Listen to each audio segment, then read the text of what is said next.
You're not let people in yet because there are 28 participants. Only 28 participants? No, sir. We are streaming on YouTube for the parents and students. Okay, what about the interaction session? You're not let people in yet because there are 28 participants. Not able to hear, sir. No, sir. We are streaming on YouTube for the parents and students. Okay, what about the interaction session? You're not let people in yet because there lack of participants. Not able to hear, sir. Sir, at 11:45. No, sir. We are streaming on YouTube for the parents and students. I think the YouTube thing is playing back. On YouTube, there's a lag.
So now you can hear me?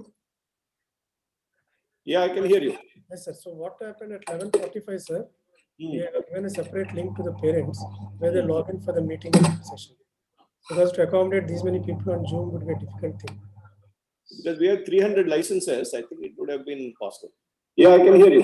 Yes, sir. So what happened at 11:45, sir? We have given a separate link to the parents.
See, like I'm audible.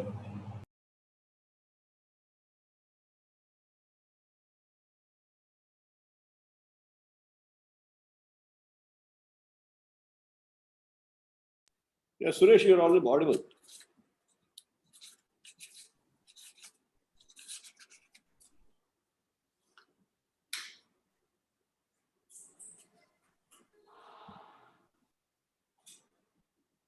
Yeah. So I think Suresh, you are muted.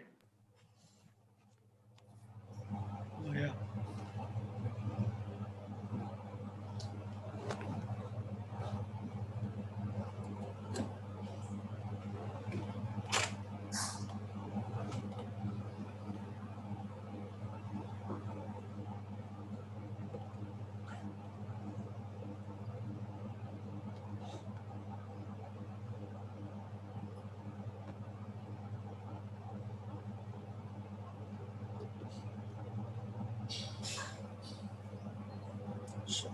Sir, shall we start? Yeah, sure.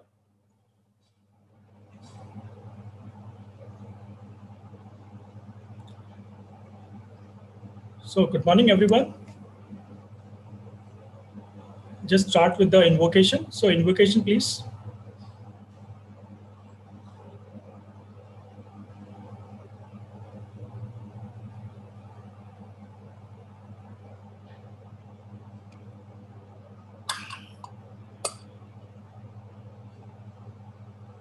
ॐ गणानां त्वा गणपतिगुं हवामहे कविं कवीनामुपमस्त्रवस्तवं ज्येष्ठराजं ब्रह्मणां ब्रह्मणस्पत आनशृण्वन्नोतिभिः सीदसादनम् ॐ श्रीमहागणाधिपतये नमः श्रीगुरुभ्यो नमः श्रीसरस्वत्यै नमः या कुन्देन्दुतुषारहारधवला या शुभ्रवस्त्रान्विता या वीणावरदण्डमण्डितकरा या श्वेतपद्मासना या ब्रह्माच्युतशङ्करप्रभृतिभिः देवैः सदा वन्दिता सा मां पातु सरस्वती भगवती निःशेषजाड्यापहा असतो मा सद्गमय तमसो मा ज्योतिर्गमय मृत्योर्मा अमृतंगमय Om Shanti Shanti Shanti. Good morning everyone. Hope all of you are fine. This song was dedicated for you all. Although these are the tough times, we have to work with immense pleasure, joy and dedication. Thank you. Thank you very much, Soumya. So, good morning, everyone, and welcome to Indian Institute of Technology, Tirupati, one of the esteemed institute in the country. It is my honor and great privilege to talk with you today and welcome to you this amazing community. I know being a student, you might be thinking, did I make the right choice? Whether I selected the right stream, whether I am in the right institution, I can say confidently without going into thought process, yes, you have made the right choice. This batch of UG students came from more than 19 states. So you can see the diversity. Bringing so much of diversity, and you know the diversity brings new ideas and experience. And people learn from each other. And that shows that when the people are choosing that IIT Tirupati, and you can see the out of country, like more than 19 states are representing this amazing community of this B.Tech 2020. Bringing the different ideas and the perspectives leads to better problem solving skills. Working in a diverse teams, groups, it will open for dialogue and promotes creativity. So, welcome to IIT Tirupati and to be part of this family. I imagine some of you just like me in that you have arrived knowingly exactly what you want to study and intend to stay focused on the topic. I think that's great, but I always encourage you to be open with the new ideas, experiences, and directions, which is very important for everybody to learn from each other. You are learning from the greatest in the field and with the best of the and the brightest surrounding you, and will undoubtedly be challenged to think about new topics or view old topics in a way. The new style of disseminating the information to you, you never know when something might pique your interest, because that's one of the reason you have to be little open with the mind, thought process, learning. The competition was there when which you completed, and now you are part of IIT system. Now you have to be more intellectual, sharing ideas, understanding each other, working individually as well as the group is of very important. Students sometimes feel shy in the class. They don't speak in the class, never feel like my ideas or comments were original enough to speak in front of a large group of people is simply, you can say, out of question for them. But I suggest you don't feel like that. It's like your family. You are in another family of IIT Tirupati. Our faculty members will always support you. Whatever doubts are there in your professional life, they will be always with you. The more and that's one of the reason we encourage, or we always talk to our faculty members, do use that pedagogy into the system so that you have an experience of problem solving in a different way. They will provide you different type of assignments in class. Like in that case, the different type of pedagogy when will be used, the students will be learning the things in a different way. I know everybody will not be same in all the skills. Somebody is good in presentation, somebody may be good in mathematical problem solving problem. But when you work together and when you learn together, you can overcome these problems. So each student can display his or her own form of excellence when you really work together and you really learn with the pace with the faculty members. My suggestions to my colleagues during this welcome address is that they are going to organize the things, or you can say the curriculum, in such a way, they are going to deliver in such a way, you will find out find out the variety of opportunities to learn, and it will also support you to excel and provide the honest feedback. I must say that students are coming with lots of questions. Even their parents are also having lots of questions, and that we have seen in the last 3 weeks or 4 weeks, you can say, the parents and the students have lots of questions, and we were answering in last 3 weeks during their selection process. So about the selection of the stream, about the selection of the institution. So I again reiterate the same. You have made right choice. Now the thing is that you have to use the benefits. You have to use the services of IIT Tirupati. You have to use the you can say the ambience or the atmosphere of IIT Tirupati, where you will feel so much of flexibility. You will learn from each other. So this is the opportunity. It's in the lifetime. You are always going to remember when you becoming a professional. So I conclude by offering you some simple advice of how to make the best of your experience here at IIT Tirupati. Share your knowledge and skills. Don't keep them to yourself. Challenge yourself and your peers on a daily basis. Embrace one another's passions for children, education, communities, policy and practice. Absorbing everything, and above all, have fun. So once again, welcome to IIT Tirupati, and we always will be happy to support you. Thank you very much to students and parents. Now I request my senior colleague, Professor Krishnaya, Professor in charge academic affairs, to welcome the students and parents. Thank you, Professor Suresh. Good morning to all of you. First of all, I congratulate all of you for passing out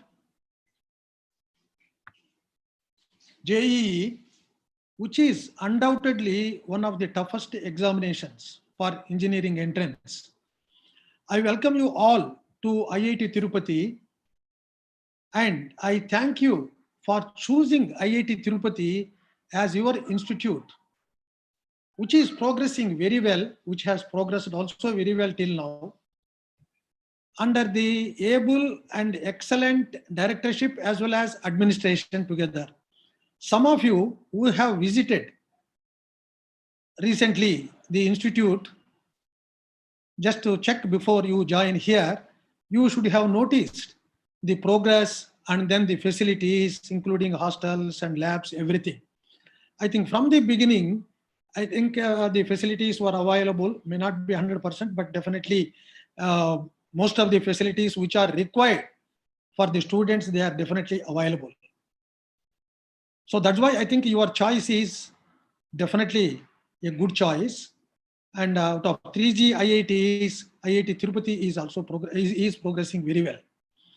All of us know that the subjects for your entrance examination, which you have written in JEE, were the basic sciences, mathematics, physics, and chemistry.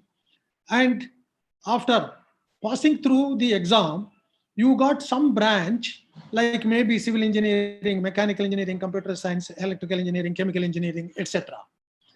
Then you spend here 4 years of time, your time, and then at the end, the institute will award you the Bachelor of Technology degree.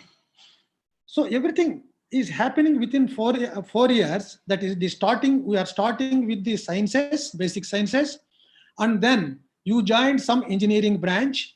And after joining the engineering branch, so then you learn the engineering principles. At the end, you are given the degree called Bachelor of Technology. What is the connection between the science, engineering, and technology? One of the definitions of engineering is application of science is engineering, and application of engineering is technology. The simple meaning of this is that science and engineering lead to technology of products to produce things like cell phone, which I think everyone has it now, or TVs, automobiles, medicines, new buildings, computers, and aeroplanes. There are so many things around you. As engineer, you are going to contribute in your future. The difference between science and engineering is science studies the natural phenomena as it is and then gets some laws out of that, whereas engineering produces useful equipment that have been there, that has never been there. That means I think you are only creating this kind of new equipment after learning engineering principles and based on scientific concepts, using the concepts of the science. Next 4 years, you are going to study different subjects in science, engineering, and humanities, finally to produce various products which increase quality of life on this planet. Whatever you studied in your school, the basic sciences and other subjects, they are not going to be waste, and in fact, they are very well connected with what you are going to do in your engineering. I request all of you to kindly remember this, because and also IITs are very well known on science-based engineering, which is solid, not by trial and error. You should be proud to be engineers and learn your subjects thoroughly with enthusiasm to get the connection between what is the science and engineering, how they are connected in the next 4 years, and then learn the engineering principles so that based on science concepts, you are going to design in whatever field you are going to design the new products which will be useful to the humanity. To learn these subjects very well, you should you have to ask questions in the class if you have not understood the connections or if you have not understood any principle. Discuss with your friends. I think in the hostels, once you come to the campus, definitely this I think you are going to do that, and share and enjoy the concepts you have learned with your friends inside the institute or even outside the institute when you have understood some principle or some concept nicely. The kind of enjoyment, this kind of enjoyment, that means I think you are enjoying learning, will create good academic environment in the institute. If the first few batches create that kind of environment, the other batches will automatically follow you, and then you will get the excellent name for the institute. It really doesn't matter which branch of engineering you have taken. I know all of you would have taken, I think, either computer science or electronics, I think, given a chance. But in every engineering, there are many exciting things, and every branch of engineering is really excellent. And there are so many things still to be understood in each and every engineering. And if you take, for example, any product, I'm just going to tell about Burj Dubai. Now I think Burj Khalifa at Dubai. It is one of the engineering wonders. I think the almost 1 kilometer height, it is I think around 870 feet, 870 meters or so. Yeah, it is standing, I think almost 1 kilometer, I think high. But civil engineering is the main contribution. But if you look carefully into the entire design of the Burj, that kind of engineering wonders, almost every engineering will be there. There will be mechanical engineering, there will be chemical engineering, there will be electrical engineering, and there will be metallurgical engineering. So every engineering contributes to something or other to finally get a product, which is true for design of aeroplanes, design of automobiles, and whatever you do, it will be a combination of 1 or 2 engineering branches, or sometimes I think 4, 5, 6 engineering branches. So whatever branch you get, if you learn these subjects very well, you can do anything in that branch, and you will also get a very good job if you understand in that branch all the concepts and all the principles. Everything depends on you. I don't think anything depends on the branch. In whatever branch you are, if you are able to perform very well in that branch and able to attend the interviews with the confidence and then able to answer all the questions, definitely you are going to get a job and no one can stop your jobs. So that is why kindly try to excel in whatever branch you got. I think what you got, the current branch is the best branch what you have. So the environment of learning may be a little bit different in schools when compared to the environment in professional institutions or professional colleges. Here, you should be bold enough to question the unknown things to you in the class itself and get those connections between science, because everything is based on science, and then get the right answers and make learning complete. Then only I think it will be, you will enjoy, in fact, if you are able to get that kind of knowledge. This transition is very important from the school to professional college, trying to see the science connection with the individual products. For example, electrical engineering people will say some equipment, mechanical engineers will say some equipment, computer people will say some logical software, hardware. So all these connections, if you are able to get there, that will be excellent. This transition is very important for all of you. And one expects particularly in IITs, independent and innovative thinking. It is true for every branch and everywhere also, but I think in IITs it is much more expected. Independent and innovative thinking, logical analysis based on sound theory to design the quality of quality final products. To do all this, you need time management, which is very important throughout your stay here as well as later also throughout your life. Systematic time schedules would help you in managing your time. And you should try to complete your work every day. And this takes a maximum of 2 hours only, because in every class, there will not be concepts in each and every day. So that's why whatever concepts, I think, whatever you learned on that particular day, if you are able to spend just 2 hours, I think, half an hour in each subject, there will be 4 or 5 subjects generally. So you are going to be updated yourself for each and every class. That makes you to understand the next class very easily. But if you try to postpone that, then only at the time of examination, once one realizes that, oh my God, there is so much things to be learned, and ultimately there will not be sufficient time, and this may not help you in getting, in enjoying your life here.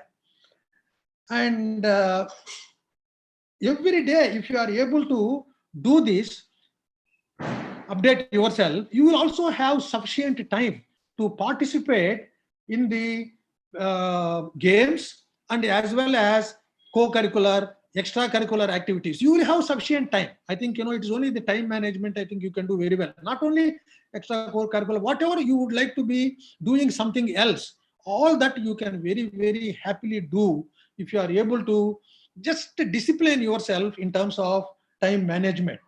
And this will definitely make you a full, a complete professional when you go out of the institute with the degree of Bachelor of Technology. And this will also help you in getting the job very easily. Thanking you once again for joining IIT Tirupati, which is progressing very well and also which has progressed very well. And I wish you all to have an excellent and exciting time with your friends, with the subjects, with the teachers, and also with the co-curricular and extracurricular activities, including games and everything. And then you will become a rounded off professional. And I think with these few words, I thank you for your kind attention. Thank you very much. Yeah, thank you very much, sir. Thank you for a nice welcome address by you for the students and parents. Now I invite our General Secretary, Mr. Anirudh, to say the welcome address to the students and parents. Hello everyone, this is Anirudh. I'm a fourth year student of IIT Tirupati. So it is with immense pleasure that I take this opportunity to welcome all of you. So all of you have come here after 2 years of relentless struggle and hard work. So it might be very easy for all of you to assume that the next 4 years, because of all my hard work, has paid off, so it might be cakewalk.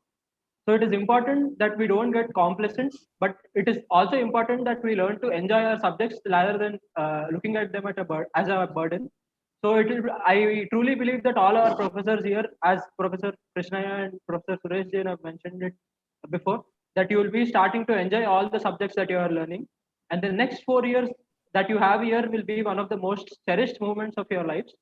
It is also important that as a student, right now, given the online situation that is there and the classes are going on, it is important that you are proactive in the classes, and rather than being a passive spectator, you actively ask questions, take notes, and follow up with all the assignments that are being done. And it is also very important that you are proactive in interacting with your friends. And due to the current situation, though you might not be able to directly interact with your friends in person, looking at the bright side of things, for those of you who are hesitant to talk to new people, it is a very great opportunity for you to connect with your friends on platforms such as WhatsApp or email, so that you can just get to know all of your friends better before you meet them in person. So as a part of engineering, it is also very important that apart from asking professors, it is also important that, as Professor Krishnaya mentioned, that you should also start learning from your friends. In fact, during my own experience in engineering as well, I've learned a lot from my friends who've been very generous in explaining concepts and very generous with their time, spending a lot of time helping me understand whatever I couldn't understand in class. I therefore hope that all the next 4 years will be one of the most enjoyable and cherished moments of your lives. I also request you that you proactively seek and search and be thirsty for opportunities that our college provides in abundance, and you also make the best use of the next 4 years in transforming your life. The next 4 years, rather than considering it as an engineering, you can consider it as a metamorphosis of your young mind into a technically sound and very qualified professionals who are ready to face the world outside. Just before I end my address, I'm just reminded of the lines from the Hindu song. So that is, "Tera jaisa yaar kahan aisa yaar aana, yaad karegi duniya, tera mera afsana." So just make friendships, have a lot of fun, and the next 4 years will be one of the most enjoyable and memorable moments of your life. Have a great time. Thank you. Yeah, thank you, Anirudh. Thank you for your nice remarks. Now everybody knows, like any institution, whether it is academic institution or the commercial or the business, will cherish under the great leadership. And we are blessed with our, like we got Professor K. N. Satyanarayana, who is heading the institute and the director of IIT Tirupati.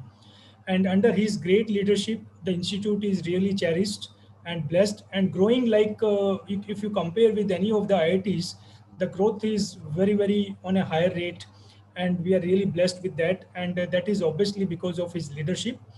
And undoubtedly without any conditional support to faculty members and students, because I see his leadership, like the way the support he always do to the students. It's always a first choice to the director, like students will not suffer, they will be always support, like get all the support facilities services, whether it is from the faculty member side, whether our staff side, and the infrastructure. So that shows the leadership is there.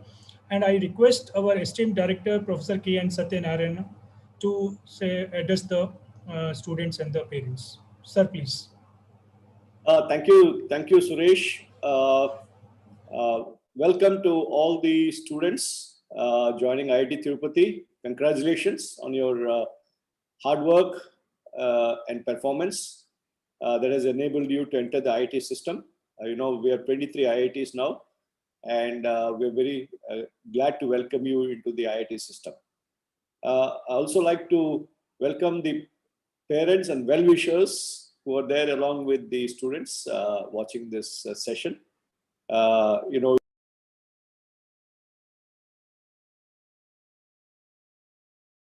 You have to unmute, sir. Someone again muted me. Okay, sorry about that. By mistakes, I think I got muted. Yeah. So I would also like to welcome the parents and well-wishers without whose support the students, could not have made it. Your encouragement, your staying up with them, taking them to their coaching classes or preparation, enabling their preparation over these years. Maybe some of you have really worked for this for 4 years, 5 years, or at least 2 years. So all of you put in a lot of hard work and have made it. So I'd like to join my colleagues, both my faculty and staff colleagues, and the other students at IIT Tirupati in welcoming you all.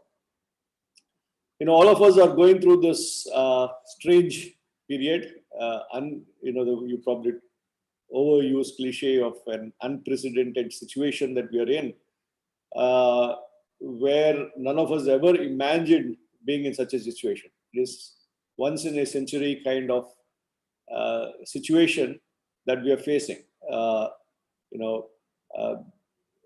Such situations are maybe from a pandemic point of view happened in 1918. So that was about 102 years back.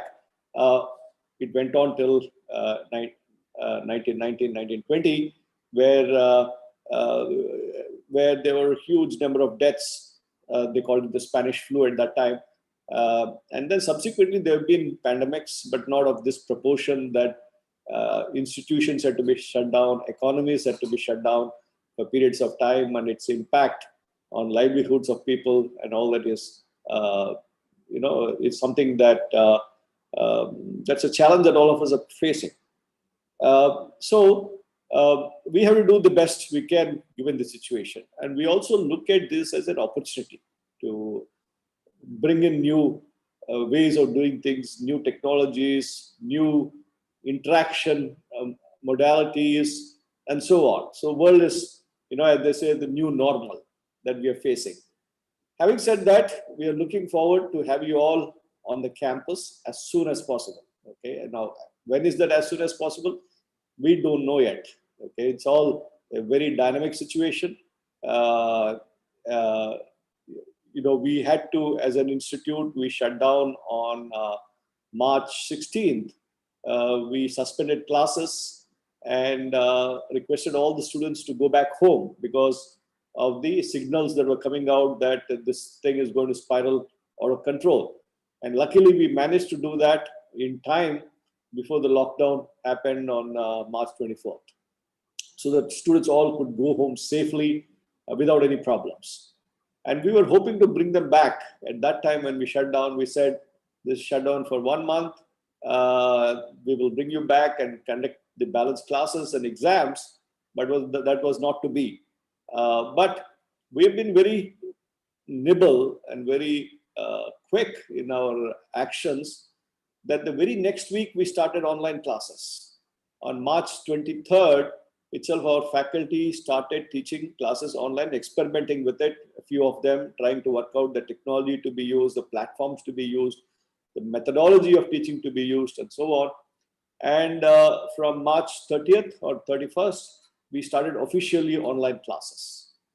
And we had set our target that the batch that was graduating should graduate on time. We should not delay their graduation. And we completed all the requirements by the first week of June in terms of exams, by latest by second week. And then, in the final year, you do a project. All those formalities were completed by end of June. By June 30th, they had completed all the requirements and we could give them the provisional certificates of completion of the program. Now, this has all been possible by leveraging the technologies, faculty putting in the effort, the support system we had at the institute from our staff. All this enabled us to do this very fast. And we were hoping that when this new semester starts, we will be able to start in the regular mode, but again, that was not to be. So we started classes for the existing students in the B.Tech program from August 17th onwards, completely online. By then, we had learned the previous semester, 1/3 of the semester was online.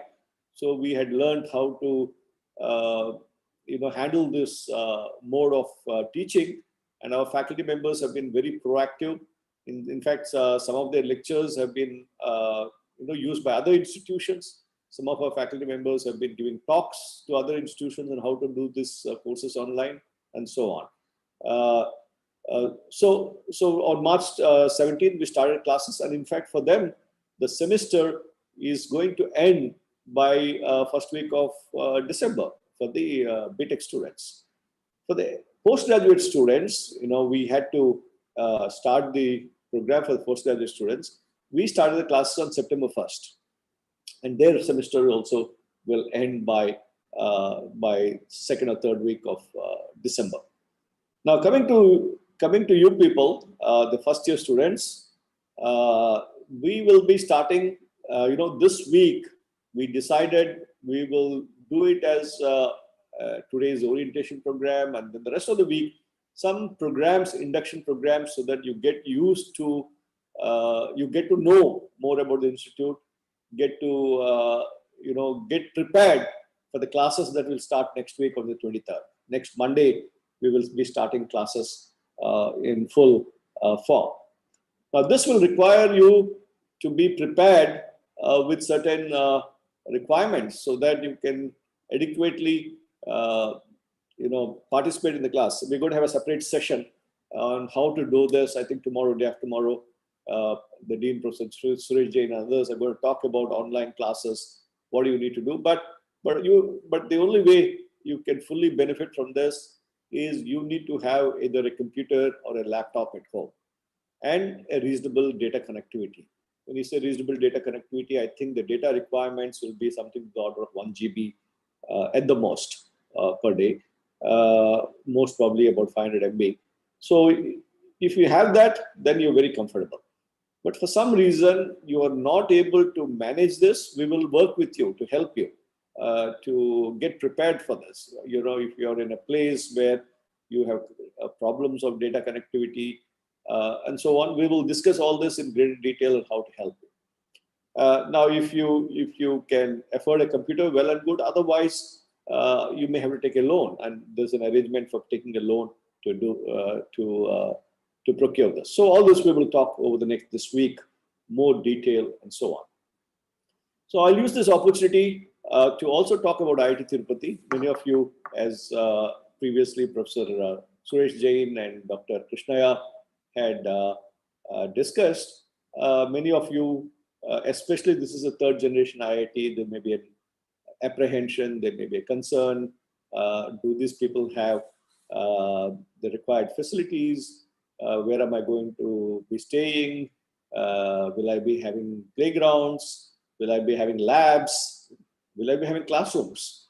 Right? These are some of the concerns that you may be having. So what I'll do is I will quickly go through the presentation that I have, which actually most of it I had used it at the time of the open house we did. So some of you who attended the open house may see that there's a repetition of these slides, but many of you had not attended the open house at that time.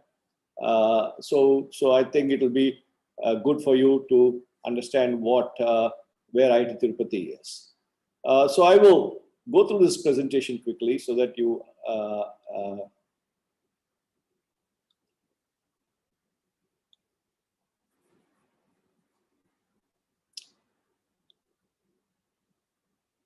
Suresh and Chaman, you able to see the presentation? Yes, sir. Yes, sir. Okay, great. Okay, so welcome to IIT Tirupati. And the picture that you see is an aerial view taken by a drone of the campus that already exists in the permanent campus site. You know, this is, we have a mountain as a background. It's a beautiful site where we're building our campus. Okay, now we are part of the third generation IITs, and all of you know this. Okay, but quickly, just to recap on the history of the IIT system, you know, the IIT started in the 50s, 1950s. The first IIT, IIT Kharagpur, got established around 1952-53, and subsequently 4 other IITs were started at Mumbai, at Bombay, at Madras, then Kanpur and Delhi. And in 1993, IIT Guwahati started in the Northeast. And in 2002, IIT Roorkee became an IIT. So those 7 IITs, we consider them first generation IITs. We call them 1G IITs. In 2008, 8 more IITs started in various places: Hyderabad, Indore, Gandhinagar, Bhilai, Bhubaneswar, Patna, and Jodhpur, and Mandi, and so on. Ropar, right? These, we call them the second generation IITs. So they started in 2008. And subsequently, Benares Hindu University, IIT Benares Hindu University, and School of Management, School of Mining, Indian School of Mining, Dhanbad, also became IIT around 2014. And in 2015 and 16, 6 more IITs started. So we are part of the 6 new IITs, including IIT Tirupati and IIT Palakkad, which have been mentored by IIT Madras. You know, in the second generation IITs, IIT Hyderabad was mentored by IIT Madras. And then IIT Dharwad and IIT Goa, which had been mentored by IIT Bombay. IIT Bhilai was mentored by IIT Hyderabad, and IIT Jammu was mentored by IIT Delhi. So in 2000, IIT Madras, the Mentor Institute, decided that in 2015 itself, we will start the 2 IITs. And I was sent in as the professor in charge to get the activity started here, along with Professor Krishnaya, who spoke earlier. So both of us had come here to get the thing started off as a Mentor Institute representatives. The other 4 IITs at Goa and Dharwad and Bhilai and Jammu started in 2016. 1 year later on, the Mentor Institutes felt they needed more time to get this institute started. And the other decision we took at IIT Madras was that we will start at the location where the IIT is, rather than, you know, in the second generation IITs, many of them started in the Mentor Institutes for a year or 2 and then shifted to the city where the institute is located. So we started off in 2015, and we had great support and continue to get support from IIT Madras as and when required now. Initially, they fully supported us. Now, if we request any support, they're always there to step in and help us. Okay. So in 2015, we also had a foundation stone program done on 2nd of March 2015, you know, much before the institute started. You know, some of the other IITs, like IIT Palakkad, had its foundation stone program last month, you know, but ours happened in 2015. And in fact, our foundation stone program was probably the largest foundation stone program in the country, with 25,000 people attending the foundation stone program. So, you know, AP is people in AP are very passionate or very fond of IITs. So the state government, you know, pulled all plugs to make this event a huge event. And we had a common foundation stone program for IIT IISER, which is again Tirupati's only city where there's an IIT and IISER coming together, and IIIT, which is at Sri City nearby, which is about 60 kilometers from our campus. We had a common, we had 2 union ministers, then Education Minister, MHRD Minister Srimati Smriti Irani ji, then Minister of Communication and Urban Affairs, now Vice President Sri Venkaiah Naidu Garu, and then the state government, and then we had Sri Sujana Chowdhury, who was the Minister of Science and Technology, actually 3 union ministers, and the state government chief minister and their ministers, they were all present. So it was a big event. So we got a head start compared to any other institution to have a foundation stone even before we started our activities. And we started with the B.Tech programs in 4 branches in civil, mechanical, electrical, and computer science, admitting 30 students in each, 120 students. And in 2017, we started our MS and PhD programs. And a detailed project report was also approved over a period of, I will talk about it a little bit later on, for 2,500 student campus at 3,100 crores. Then in 2018, we started our M.Tech programs and we started operations from the permanent campus. Now, this is a major achievement for a new IIT. If you take the 2018 IITs, the second generation IITs, many of them, by the time they moved to their permanent campus, 2, 3, 4 batches had left without ever seeing the permanent campus. But in our case, we set a target that our first batch will live for at least 1 year in the permanent campus and leave. So we had the hostels ready, and the students lived in the permanent campus for a year, and then they left. So and they graduated. So that is a major achievement that some of the classes were shifted there in 2018 itself. In 2019, all the classes were shifted to the permanent campus. Hostels were set up there and moved in. By 2022, we will be finishing the first stage of the campus, which will have facilities for over, actually the hostel facilities will be for nearly 2,000 students when we finish this campus, and office space and labs for about 100 plus faculty members. And by 2024, we hope to complete the campus in all respect, which will cater to about 2,500 students and 250 faculty members. So currently we have 9 departments in the institute. In engineering, we have 5 departments. So in 2018, we also started chemical engineering.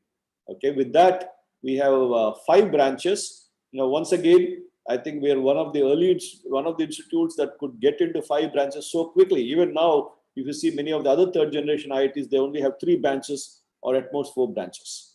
I think only we and Jammu, I think, also has 5 branches. So that way, once again, we're expanding quite fast. In addition, we have the Humanities and Social Science department. You will see that in our curriculum, we give a lot of emphasis on humanities and social sciences. You will have to do about 4 courses in humanities and social sciences, because we believe that engineers don't live in isolation, just doing equations and doing designs, but they have to work with the society. For that, you should understand, and to be a whole person also, wholesome person, humanities, social sciences play an important part. In all IITs have strong science departments. So we have the chemistry, physics, and mathematics departments. And actually, we have MSc programs right now. We have M.Tech programs right now in civil engineering, computer science, electrical, and mechanical. Chemical engineering probably will start next year, M.Tech program. But we have MSc programs in chemistry, physics, and mathematics. The mathematics and statistics MSc program, we call it MSc in Maths, started last year in 2019. And in 2020, we started the MSc Physics and Chemistry programs. Going down the line, in a couple of years, we would like to start the Material Science and Engineering program. And then also, maybe a few years after that, a School of Design. This is the immediate plans. And we will keep expanding as we go forward. We have identified certain research thrust areas which have an impact in terms of research and technology development and addressing the nation needs. Also, including smart infrastructure and cyber physical systems. In fact, we have been identified as one of the national hubs for setting up a technology innovation hub under the Cyber Physical Systems Initiative of the country. 100 crore grant the institute has got. Then food technology and precision agriculture. Now, once again, all of a sudden, agriculture has become an area where high technology is being brought in. Sensors, drones, communication systems, image recognition systems, equipment, mechanical equipment for better harvesting, better storage. So if you look at the lot of the AI, artificial intelligence, machine learning, data science applications, you're seeing huge amount of applications suddenly coming up in agriculture. Now we want to be a big player in that, in terms of precision agriculture, in terms of food technology. In India, they say almost 40% of the food that we produce doesn't reach the table. They call it farm to fork or farm to table.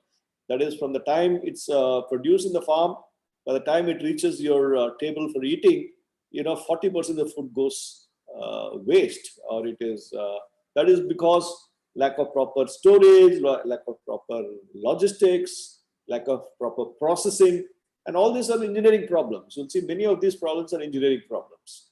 Then we also have a thrust area of energy. Today, alternate energy, whether it's solar, wind, ocean, and so different kinds of energy sources. Then the issue of energy storage. Today we're talking about EV vehicles, electric vehicles, and the challenge in electric vehicles is the battery technology, that is storage of energy. How do you, and the car is changing from being a piece of equipment that has about 1,000 moving parts to something like 20 moving parts. And the core of the car is now more electronics and sensors and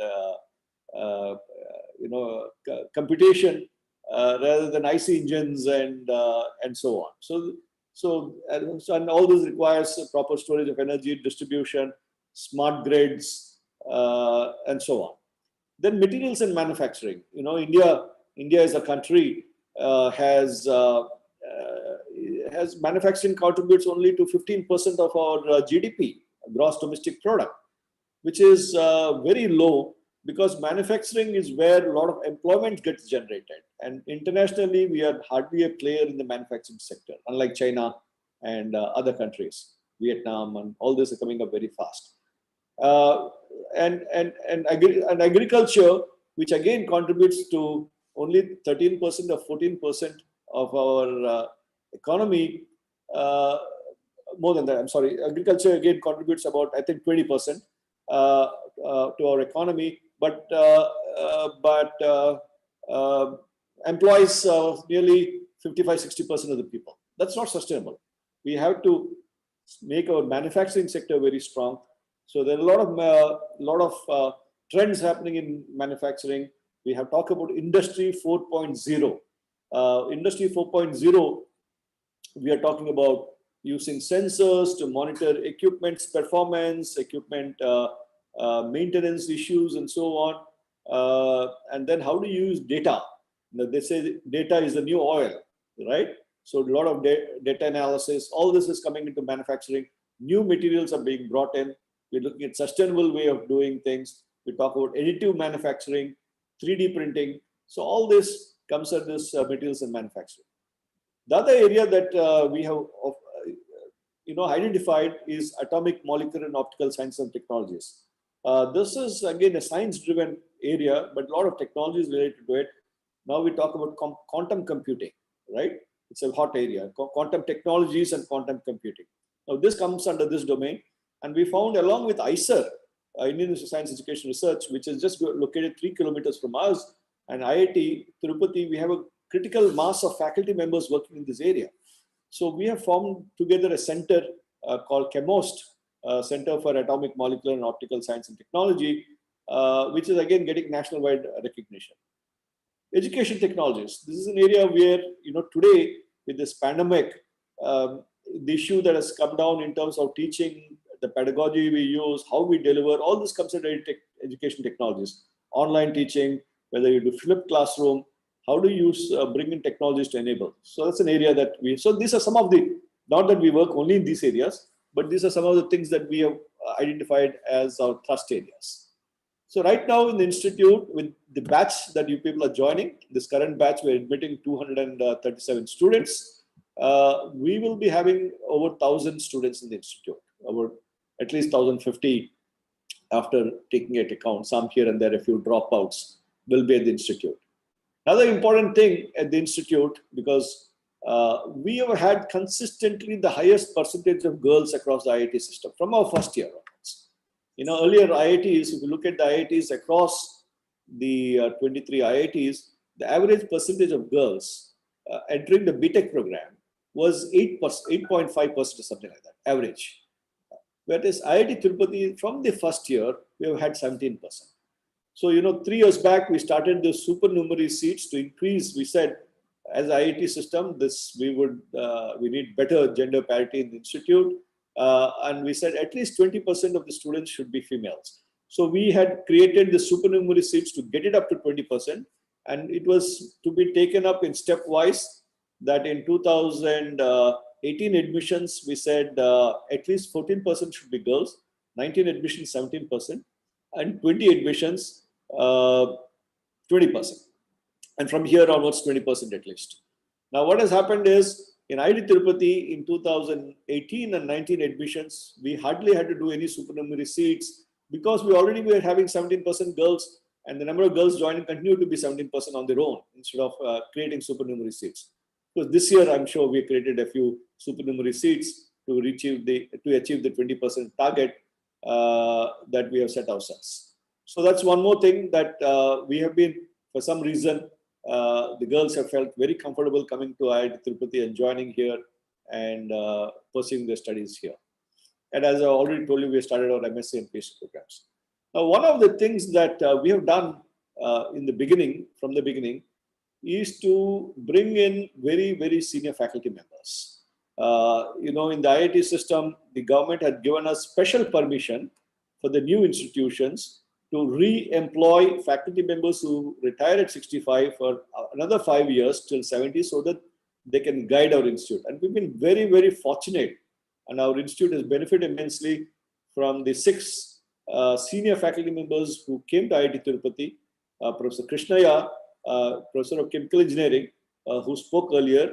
He was a Dean of Academic Research at IIT Madras and rated the best teacher at IIT Madras. So we were fortunate to have his guidance on all the academic fronts. He was the Dean earlier, and now he continues to guide us on our academic affairs as professor in charge.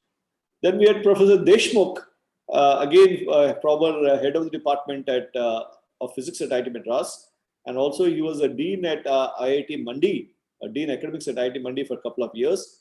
So he came here also along with after his retirement and continued to this thing. And he was the person who was behind this CHEMOST Center for Atomic Molecular and this thing. And he's also motivated a lot of students to write papers along with him.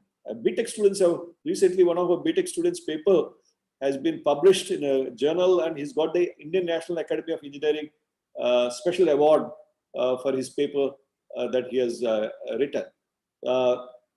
And then we had Professor Natarajan, T.S. Natarajan, again Professor of Physics at IIT Madras, a senior faculty member, very passionate about science education, especially for school children. He has come up with a number of innovative tools, gadgets, demonstration pieces on how to take science to children and get them excited. He has set up special labs in various schools, but more importantly, he works in material physics. Recently when we were designing the masks, special masks for the N95 type masks for the COVID situation, we had his experience in this electrospinning and all that had helped us in getting this, and he keeps guiding our students. He also runs 2 channels of the Swayam Prabha. So IIT Tirupati, Swayam Prabha has about I'm forgetting the number of channels, 20 plus channels, out of which 2. Plus Natarajan, how many channels are there, Swayam Prabha? 32, sir. Yeah, 32 channels, sorry. I was thinking 28, 29. 32 channels, out of which 2 of the channels are run by IIT Tirupati under his guidance. And then we have Professor Kishore, N.N. Kishore, who was the former head of the Department of Mechanical Engineering at IIT Kanpur, a very highly respected teacher there.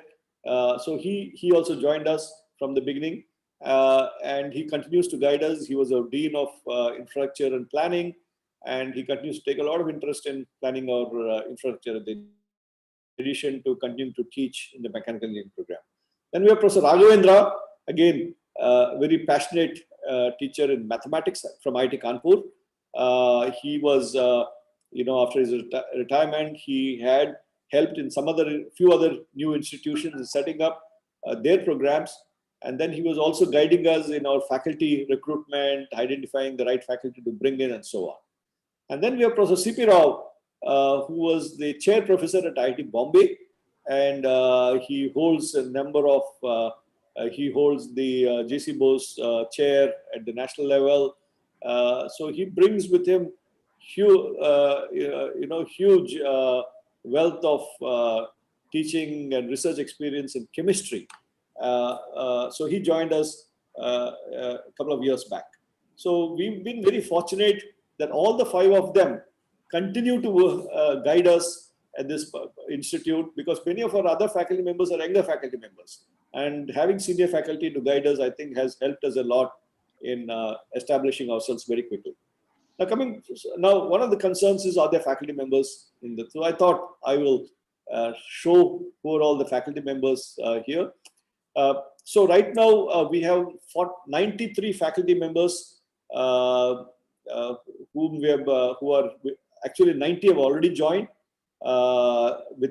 us, and 2 more after the 93. One is just told us is not joining, so 2 more are going to be joining in the 3 more actually. Sorry, 3 more are joining in the next month, next 1 month to 1.5 months at the institute. So with that, we have about 92. We had sanctioned position of 93. We filled all the 93 positions. And the next 1 year, we are going to be advertising and filling another 12 to 13 positions. So, IITs have a ratio of 1:10. You will read in newspapers that most IITs have 30% vacancies or 40% vacancies. At IIT Tirupati, we have 0 vacancy, okay, in faculty positions. We filled up all the faculty positions. And as and when faculty positions are getting created because of increase in student strength, we are going ahead and proactively filling up. So in chemical engineering, we have right now 8 faculty members, very senior people.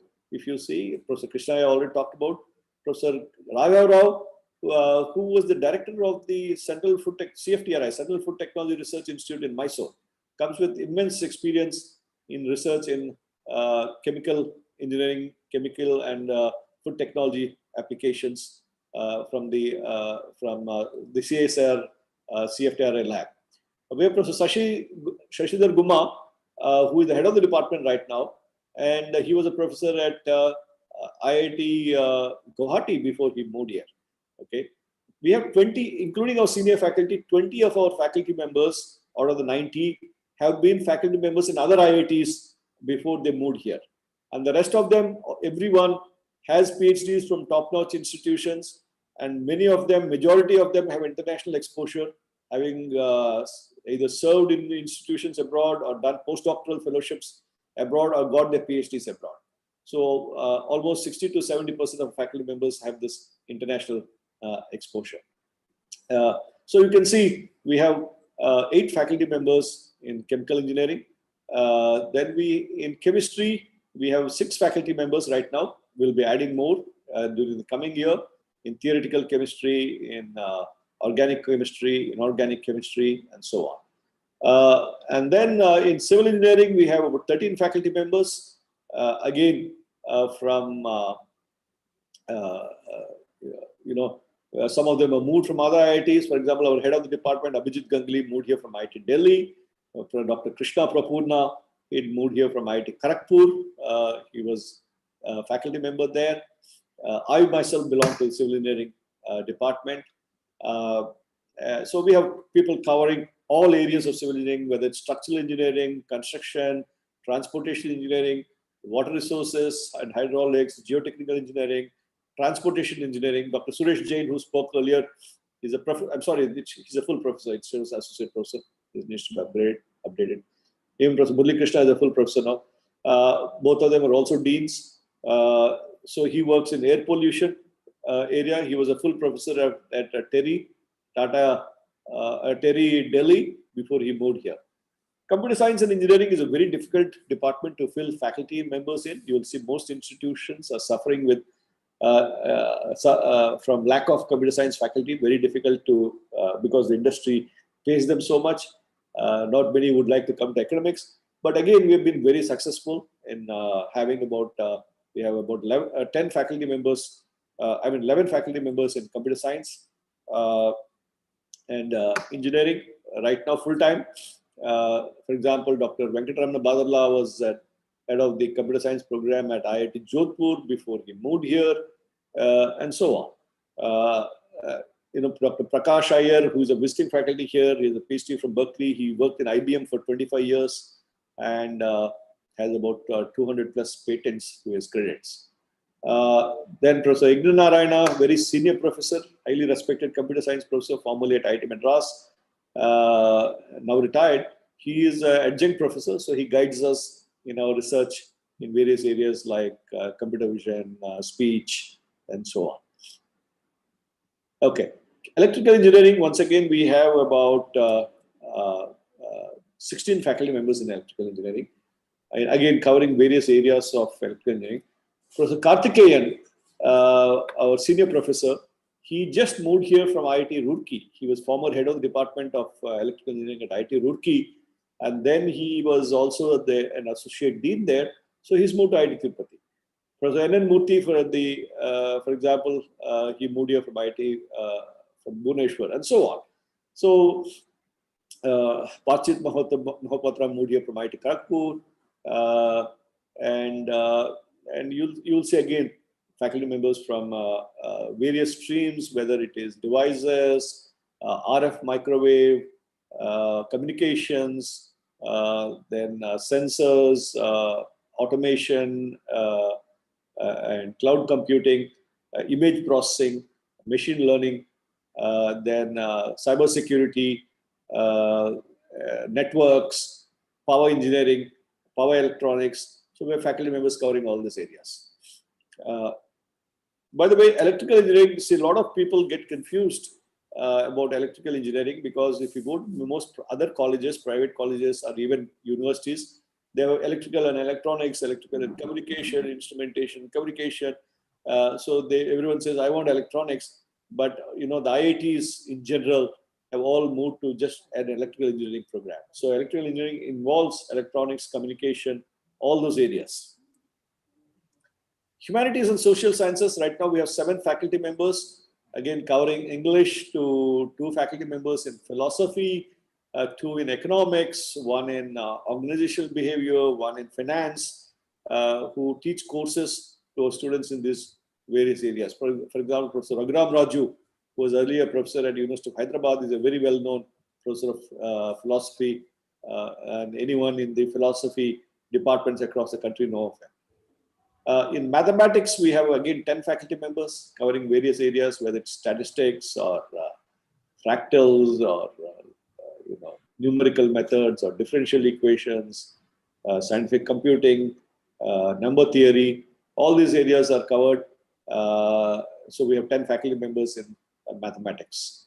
Today with all this AI, ML, data science, applications across various areas, mathematics again has become very important. And it's very important that students have very strong grounding in mathematics if you're looking at these areas. Again, mechanical engineering, we have about 12 faculty members covering various areas, starting from thermal and fluid mechanics. Dr. Anil Kumar, who is also Dean of Sponsored Research and Consulting, he moved here from IIT Indore. Dr. Madan Mohan is current head of the Department of Mechanical Engineering. I talked about Professor Kishore earlier.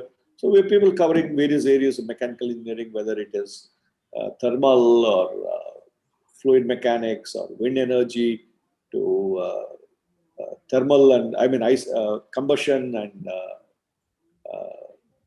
sprays, then modeling, vibrations and dynamics, composites, then manufacturing. This group here, the 4 faculty members here are involved in manufacturing area. As I told you, that's one of our thrust areas.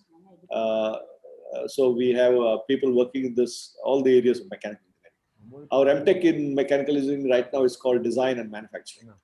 In physics, we have again 8 faculty members covering broadly the areas of condensed matter physics and AMO physics, atomic molecular optical physics. Very strong team in physics. Dr. Kotesh Rao is the head of the department, and people working in Dr. Kotesh Rao, Dr. Manna, and Dr. Sahu work in the condensed matter physics area. The others work in the area of quantum physics. So this is to give you an idea of the kind of faculty that we have here. We've been very fortunate to attract some of the best faculty to move here. So it's a combination of well-seasoned people who have a lot of experience guiding and a lot of young faculty members. And one of the things that recently, when the last batch graduated, we had an online feedback session from them, and invariably all of them would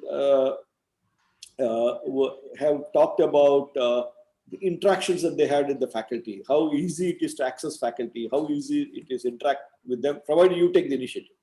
The student has to take the initiative for that. And they said this is what they really liked about IIT Tirupati, on the accessibility of the faculty and their ability to go meet them and discuss and so on. Okay, so that is giving an overview of the, because that is most important. Academics, that's why I spend so much time on this. And you have confidence, you come in, that we will be well taken care of on that front. Coming to the physical side of the campus, where we are located, so as pointed out earlier by the Dean, we have students this year joining from 19 states. Look at the students in our institute, we probably have at least students from about 22, 23 states in the institute.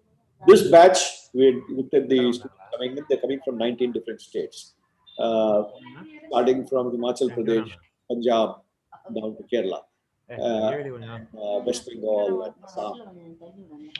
So Tirupati, everyone knows of Tirupati, of course, as a town of pilgrimage, the famous Lord Venkateshwara temple in Tirumala, and the Balaji temple, as some of you would refer to.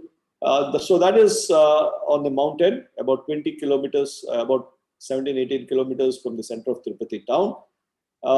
And we are currently operate from this temporary, we started off operating from a temporary campus where we hired a building close to Tirupati, about 7 kilometers from the Tirupati railway station,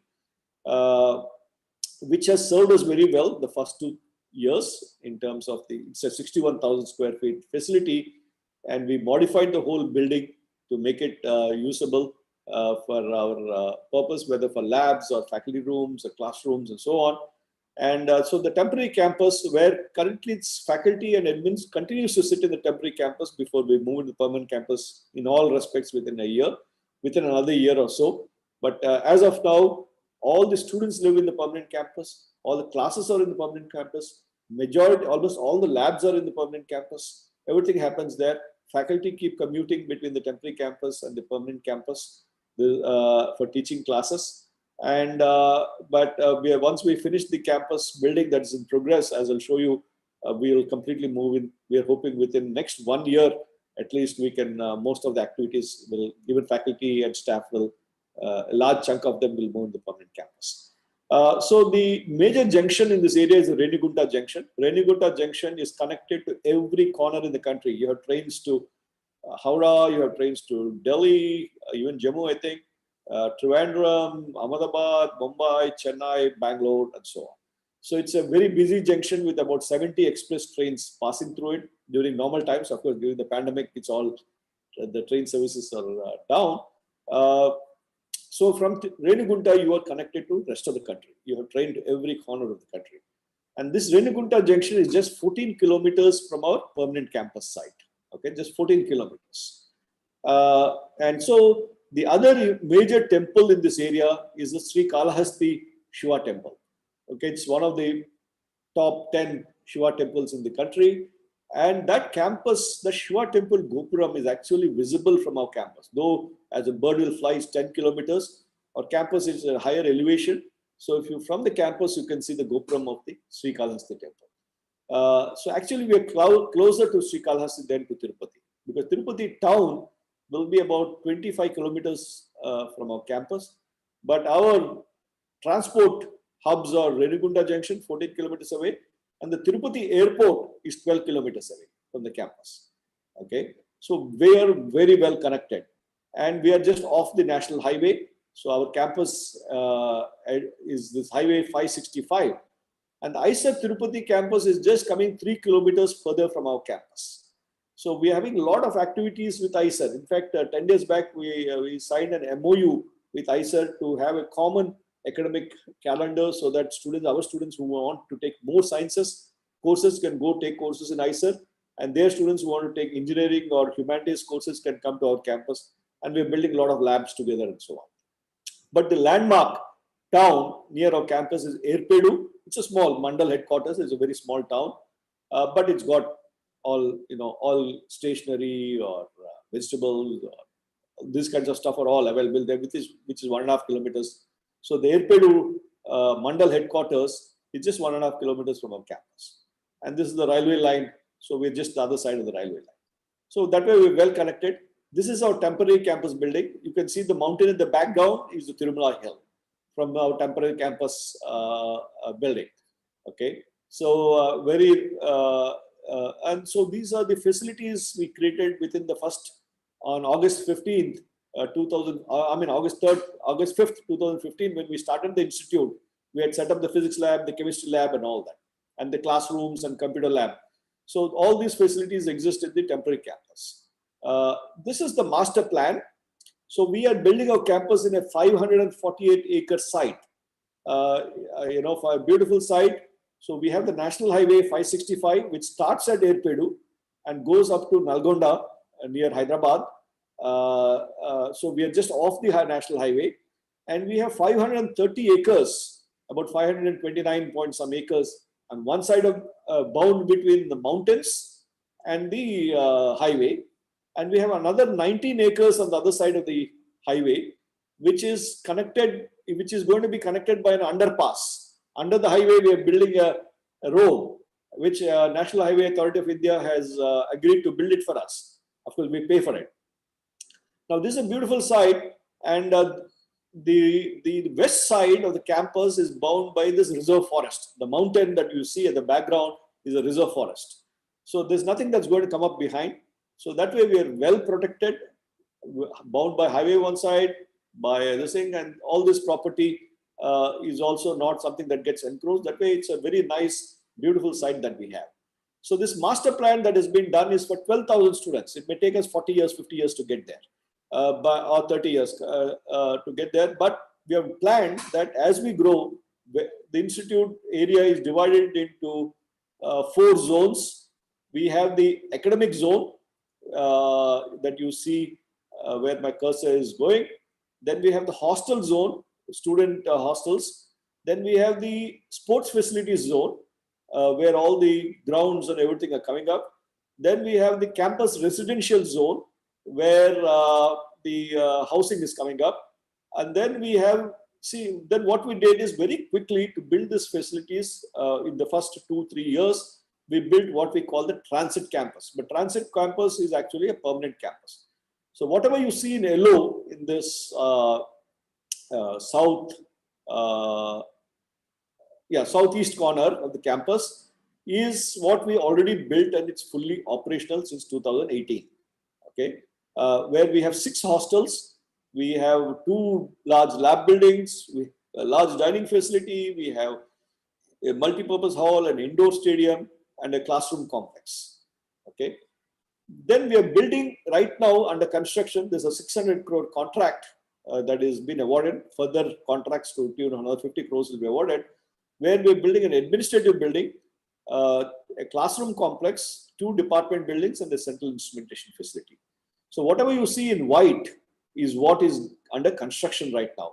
We're building 2 more hostels of 500 rooms each, so 1,000 more rooms, a large dining facility, a guest house, and about 188 apartments for the faculty members. So this construction is in full progress right now. So by 2022 middle, this will be completed. But by December 2021, we're trying to finish a few buildings and move into campus. So it's a beautiful campus. We're creating 2 large lakes of about 12 acres to store the water, runoff water that we can use, so that we are trying to build a very sustainable campus. Okay, we have done a complete ecology study of the campus to retain as much as possible the flora and fauna on the campus. So the plan is by 2024, we build the campus in 2 stages, 3, actually we're building it in 3 stages. We build the transit campus already, as we called it, completed, but it's part of the permanent campus. Then we're building the next stage, which is that 600 crore, 650 crores contracts that we are doing it. Then we'll do the next stage starting from 2022 to be completed in 2024, which will be another 1,000 crore contract to build further buildings so that we have a full-fledged campus for 2,500 students. And it's a highly sustainable campus. So this is the transit campus, stage 1A, as we call it, that we had planned as per the plan. And this is actually what we built. Okay. So if you see, it'll be exactly what we had planned, we have built. This is a little older picture. So we have, these are the 2 lab buildings, which have the mechanical engineering laboratories. We have the civil engineering laboratories, a workshop, electrical engineering laboratories, all these in these buildings. Now we are also putting in the chemical engineering laboratories at the end of these labs. Then we have a facility here which houses 2 classrooms, a 120-seater classroom, another 60-seater classroom with a recording studio. We have the health center here, we have the computer center here, we have the library in this building. We have a dining facility which can seat between about 400 students at a given time.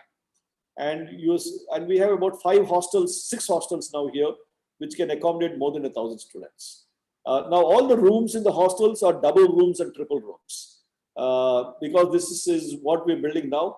The next stage buildings we're building will all be single rooms. So you will have to share a double room, but in a double room we put 3 students, especially in the first year. Now 3 students, you get full bed, you get a study table, you get a cupboard, everything. Okay, so it's not like in some of the first generation IITs where 2 students are put in a single room with only 1 cot and one cupboard. It's not that way. Though we're putting 3 students in a double room, everyone gets a proper cot, a proper study table, and proper thing. Similarly, a triple seater, 4 students will be accommodated in the first year. Okay, very comfortably it will be done. And we have the large indoor sports facility, which has a gym, which has about 4 shuttle courts. Adjoining it, we have a basketball court, 2 volleyball courts, 1.5 tennis courts. We have a full track and field setup and so on. Okay, so this is, we have solar power. We are generating about 230 solar powers. We used a number of new technologies, which I'll talk to you when you come to the campus. We have used a number of sustainable technologies in building this. So we are very conscious that we should build a very sustainable technology. So we got 2 sustainable awards, one from Griha and HUDCO. In our first year of operation, our campus has got the Swachh Campus Award. First year of operation. About 3,500 institutions have applied for it, and we were ranked number 6 among the cleanest higher educational institutions in the country in the category of residential universities. Which is no mean achievement for a campus that is, because you're competing with institutions that are decades old, which have a lot of resources and so on. Some typical labs, these are all the various civil engineering labs, including the structural, environmental. So being a new institute, we have some of the latest equipment. That's a big advantage. You go to an old institute, most of the equipments are old, but here everything is the best in terms of its being most modern and with the latest features and so on. Similarly, electrical engineering laboratories are fully set up, whether it is the machines lab or the advanced electrical lab, semiconductor devices lab, electronics lab, which is in the temporary campus right now, will get shifted there. Mechanical engineering labs, we have thermal, applied mechanics, metrology, machine tools, manufacturing, precision and instrumentation labs. This is our workshop that all of you will be doing in your first year. And then the permanent campus that is being built, the rest of the permanent campus, these are some of the buildings that you see here. The ones in white shade are all future buildings, but this is what is getting built right now. And the main entrance will be from the highway. straight, you come to the administrative building, then the other department buildings and the classroom building and all that are getting built. So this is the view of the construction site that is under progress right now. This picture is more than a month old. These buildings have started coming up. Foundations have been completed for almost all the buildings. Now the superstructure is being built. So we have prioritized that by December, some of these buildings, coming December, that is December 2021, like this department block 2 will be fully complete. The lecture hall, block 1 and 2, we're trying to complete that so that we can move in with all faculty and set up the labs there and so on. And again, there are a lot of interesting architectural features that go into these buildings. We are building a large central instrumentation facility where we'll be putting some of the most sophisticated equipment, latest sophisticated equipment there. And these are the hostels. These are residential buildings, hostel buildings. As I told you, we're building 1,000 extra rooms, large dining facility, 188 apartments, and so on. We have a very vibrant campus life. There are about 15, 16 clubs, which they will talk about later on. Tomorrow, I think they have a separate session to talk about this. We have a Spick-Mackey. Even last week, we had a very nice concert, a flute concert through Spick-Mackey. So we have a lot of this Indian classical concerts coming in. The students have their annual festival called Tirutsuva, which is a techno cultural festival. And the students go for trekking. There's a trekking club, they have artistic club, they have a literature club. All this they will talk about in greater detail later on. Our faculty have been extremely active in research. We already have about 60 research projects with sponsored projects to the tune of about more than 25 crores. We have started to forge a lot of international collaborations. We have very strong collaborations with Texas A&M University, University of Calgary, with whom we have exchange programs, our students going there and so on. And their faculty have been visiting us, but we are building up relationship with a separate, many more institutions. Recently, as I told you, we've been awarded the Technology Innovation Hub. It's a 100 crore initiative under which we'll do a lot of the startups, ecosystems, and so on. And we have signed MOUs with a lot of CSIR and national laboratories, about 10 of them, in terms of joint research and collaborations. So thank you. We are fast growing, as already pointed out. Probably among the institutions, we're one of the fastest growing, and we look forward to have you on the campus as soon as possible. But right now, it's going to be online. Make the best use of it. Over the next 4 or 5 days, we will further discuss all the details about how we go around making this experience as effective as possible. Now, it can't be the same as being in the class, but we want to make it as effective as possible. So once again, welcome to IIT Tirupati. Look forward to interacting with you right now online and very soon in the campus at the earliest possible. Thank you very much. Thank you, sir. Thank you very much for encouraging the students and the parents and explaining about our journey from the starting, how our institute have started and where we have reached. And at the same time, our aspirations like to move further and the different phases are there. And thank you very much for your guidance and leadership and supportive to support all the students and the faculty members to take the institutes at different heights. And now the time come where the students also want to say something, like, because they doing so much of hard work, like as Anirudh mentioned, before coming to IIT campus. So they have to say there are certain dreams, they have certain motivations they have to fulfill. So now I want to request some of the students where they have to talk about what are their aspirations and what they want from the institute, how IIT Tirupati can fulfill the dreams, while they are journeying from their school level to college and going to be professionals. So maybe I can request some of them, and then anybody who is from that students gathering, they can speak.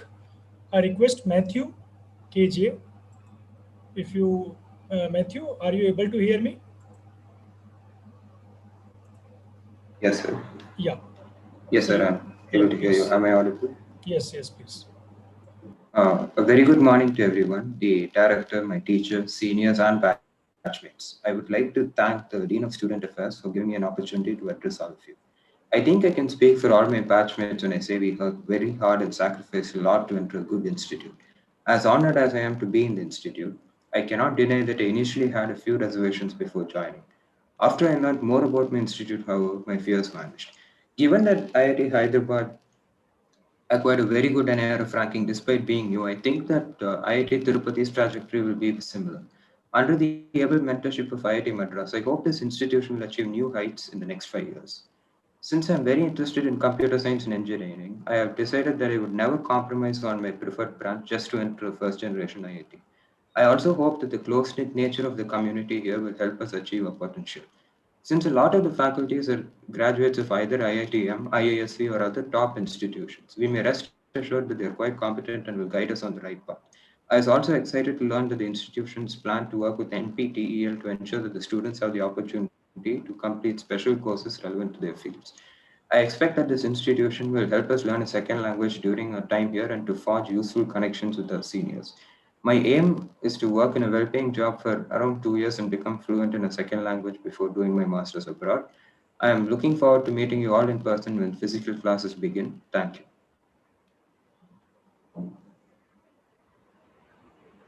Yeah, thank you, Matthew. Like as I mentioned, like you are part of this family, and we all like your parents and guardians and all the faculty members will definitely going to fulfill and then going to support to achieve your dreams.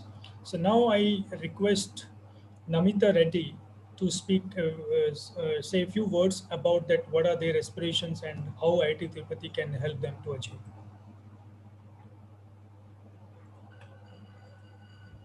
Namita, are you available?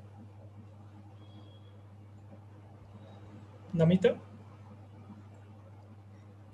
Okay, so maybe some connection issue. So I can ask that Varsha, Preeti Varsha, are you available? Yes, beta. Yes, sir. Uh, my heartfelt greetings to the director, sir, management, and my dear students, and all my dear fellow students. I, before joining into IIT Tirupati, had some reservations, as Matthew said. I was doing my research in the internet as how is IIT Tirupati. I'm looking into its YouTube videos in Flickr and all those things. And its graph, I can assure it's just leaping forward with a greater pace in research, academics, or in any other things.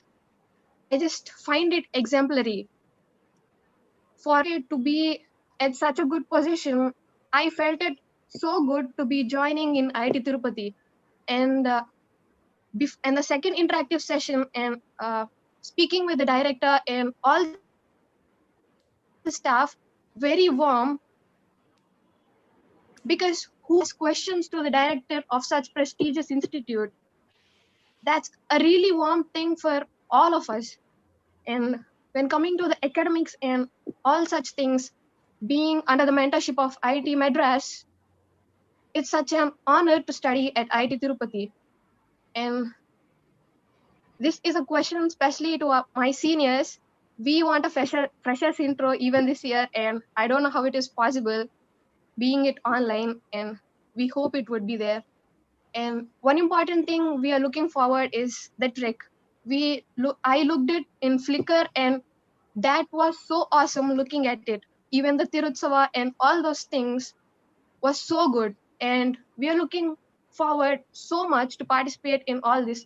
Though it is not possible for us to be physically present, we just want to be in the institutes as soon as possible. Hostel rooms, they are so clean. And I heard in a freshers intro, maybe previous year, that you are serving Amul ice cream even in the mess. And that's so good. Uh, and and my parents always say that optimistic environment is something necessary for a student to grow up. And listening you all teachers speaking, I found a very positive aura radiating from you, and that's a really plus point that puts IIT Tirupati forward than any other institutes. And finally, I can assure the management of IIT Tirupati that we students would take the best of opportunities that you provide, and not just a better engineer, but also be molded into a better human being and a better citizen for our country. With the humanities and social sciences you also provide, I can assure that. And with such excitement and zeal, I think we are very much looking forward to take part in the legacy that IIT Tirupati is building. Thank you, sir. Thank you, Priti. Thank you. And definitely, like whatever the words you mentioned and the inspirations you brought in, we'll try to fulfill all the requirements. And I hope like IIT Tirupati will able to support you in all your entire journey when you're spending 4 years of your precious 4 years at IIT Tirupati. Thank you very much. And now again, I just repeat, like if Namita is there or any other student want to speak and say, talk about their aspirations and how IIT Tirupati can help. So I'm happy to like take one more student. Is there anybody who want to talk? Okay. So now what the students aspire, and I believe like the most important person in IIT Tirupati is our Dean Student Affairs, who is going to be part of your like will take you along that next 4 years of your journey at IIT Tirupati, and you're going to see like the name you say, like whatever the type of clubs are there, whatever the type of technical you can say fest are there. So anything you need from hostel to the your life you are spending in that hostel or the campus life, then you're going to see next 4 years the Dean Student Affairs will be always with you, going to support you in their entire next 4 years of journey. Not only the academic side, it's all like co-curricular activities and so. And he's going to give all the details in the tomorrow's session. And now I invite the Dean Student Affairs, Dr. Venkaya Guru, to say vote of thanks to the students and parents. Dr. Thank Venkaya, you. please. Thank you, Professor Suresh. Can you hear me? Yes, sir. Yeah. So, beloved Director, Professor K.N. Satyanarayana, Professor Krishnaya, mentor for all the academic activities at IIT Tirupati, Professor Suresh Jain, Dean Academic Affairs, faculty, staff, all the students and parents. A very good morning to all of you, and I join our director and my colleagues in welcoming all the students to IIT Tirupati. And before I propose my vote of thanks, let me share a few quick points. So, in the capacity of Dean Students Affairs, along with my team, including chairman, council of wardens, assistant wardens, faculty advisors for various student activities like technical, cultural, sports, NSS, guidance and counseling unit, placement, various clubs, etc. So we are all here to take care of all your non-academic matters of the students, like hostel facilities, mess facilities, medical facilities, sports, and so on and so forth. And during the induction program, I'll come back with all the details on the non-academic matters for about an hour, I think on Wednesday.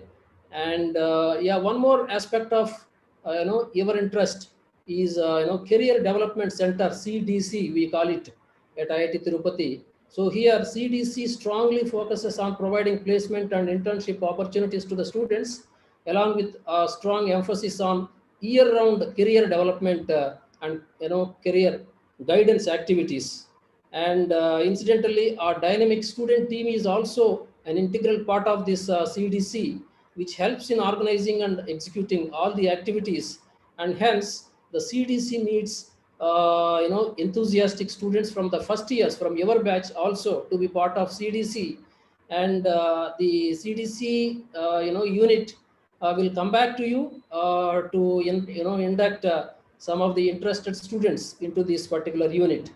And being the new institute, students, especially civil engineering students, are not just taught theoretical aspects in the classrooms.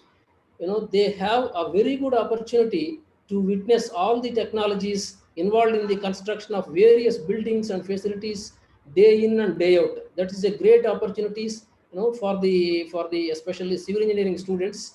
as the construction is in full swing, and you will be able to take that into your advantage with the help of the faculty members here.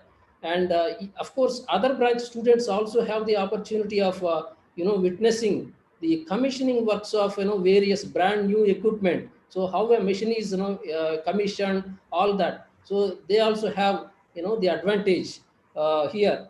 So with that, I now I'm pleased to propose the vote of thanks. First of all, I thank Professor Suresh Jain, Dean Academic Affairs, for the warm welcome address to all the students. I also thank Professor Krishnaya for his valuable thoughts on science, engineering, peer learning, and time management tips, and hope the students remember all these things and apply them in their entire life. I also thank Anirudh, the students' general secretary, to share some of his thoughts to the freshmen.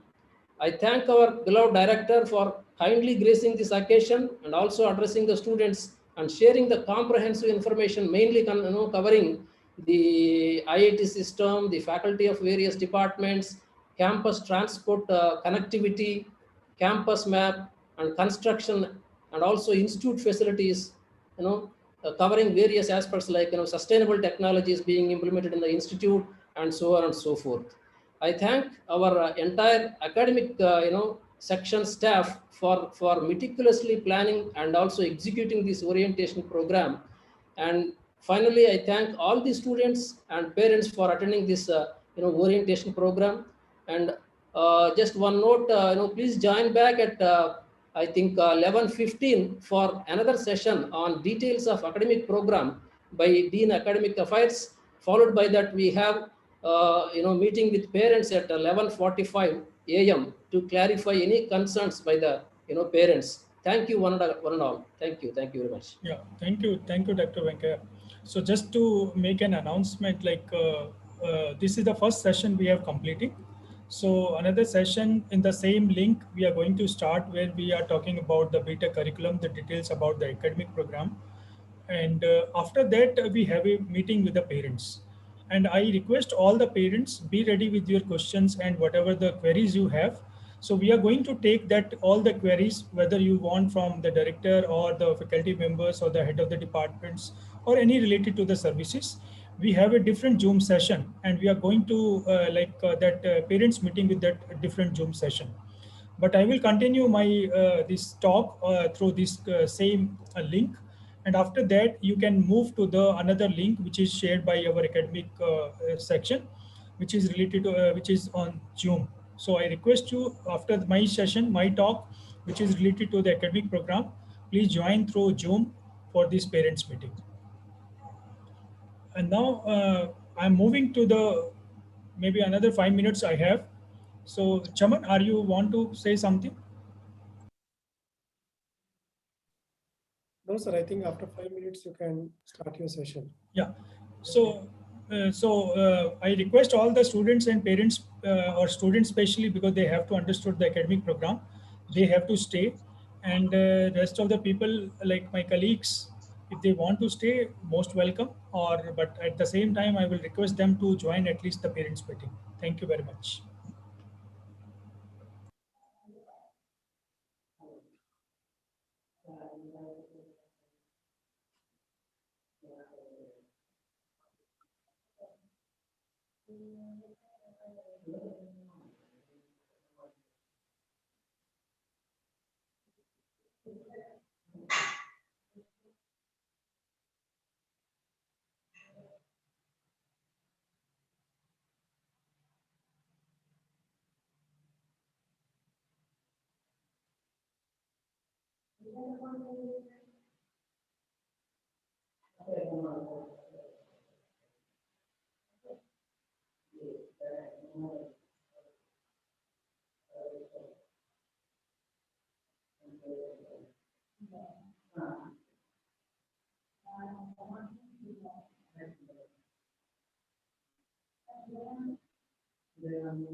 Suresh.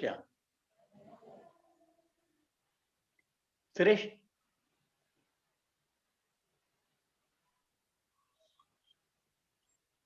Suresh.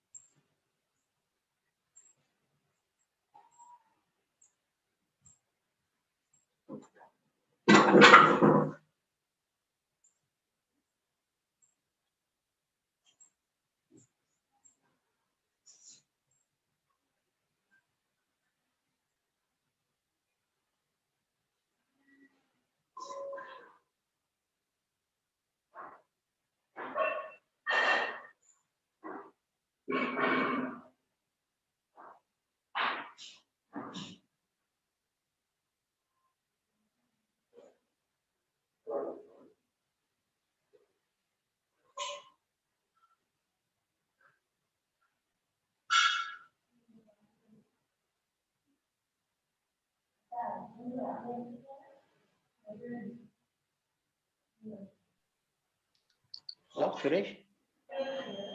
Ji, sir. You have still time, or can I have a 2 minutes? couple 2 of... minutes, sir. 2 minutes. I'm starting this academic program, sir. Okay. So I thought of making a couple of comments. Yeah, you can do that, sir. No issue. We have time. Okay. No, you start it. I'll tell later. No, sir. I am just just checking it. Sir, you can just You can do that, sir. vote, sir, and then Yeah, we are on live streaming though, probably, right, Chairman? Yeah. Okay. Dear young friends who are likely to join the IIT Tirupati, well, I'm one step out of IIT Tirupati. So long back, somewhere in 1969, I was also like you joining IIT Kanpur. And we had apprehensions about how this new institution is. So you may have similar apprehensions about this institution. But perhaps the taste of the pudding lies in eating it. But I can only assure you, you will have a nice time here.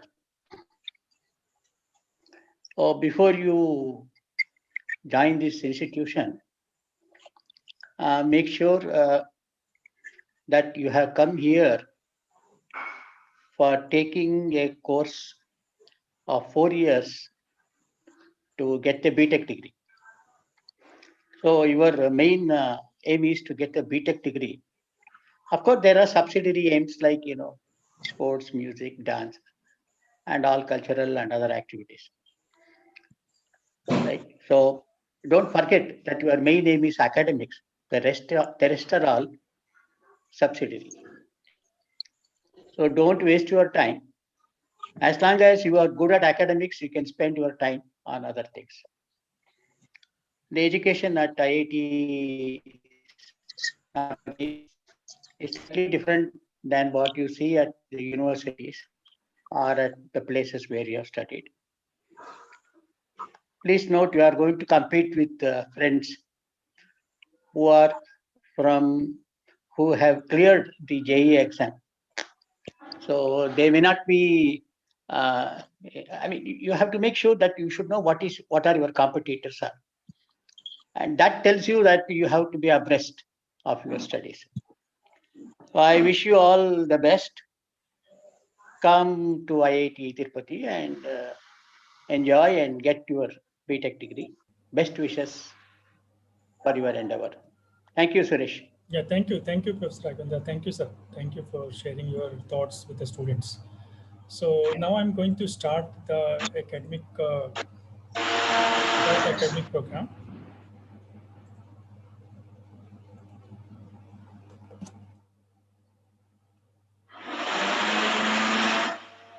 I believe you are able to see the slides.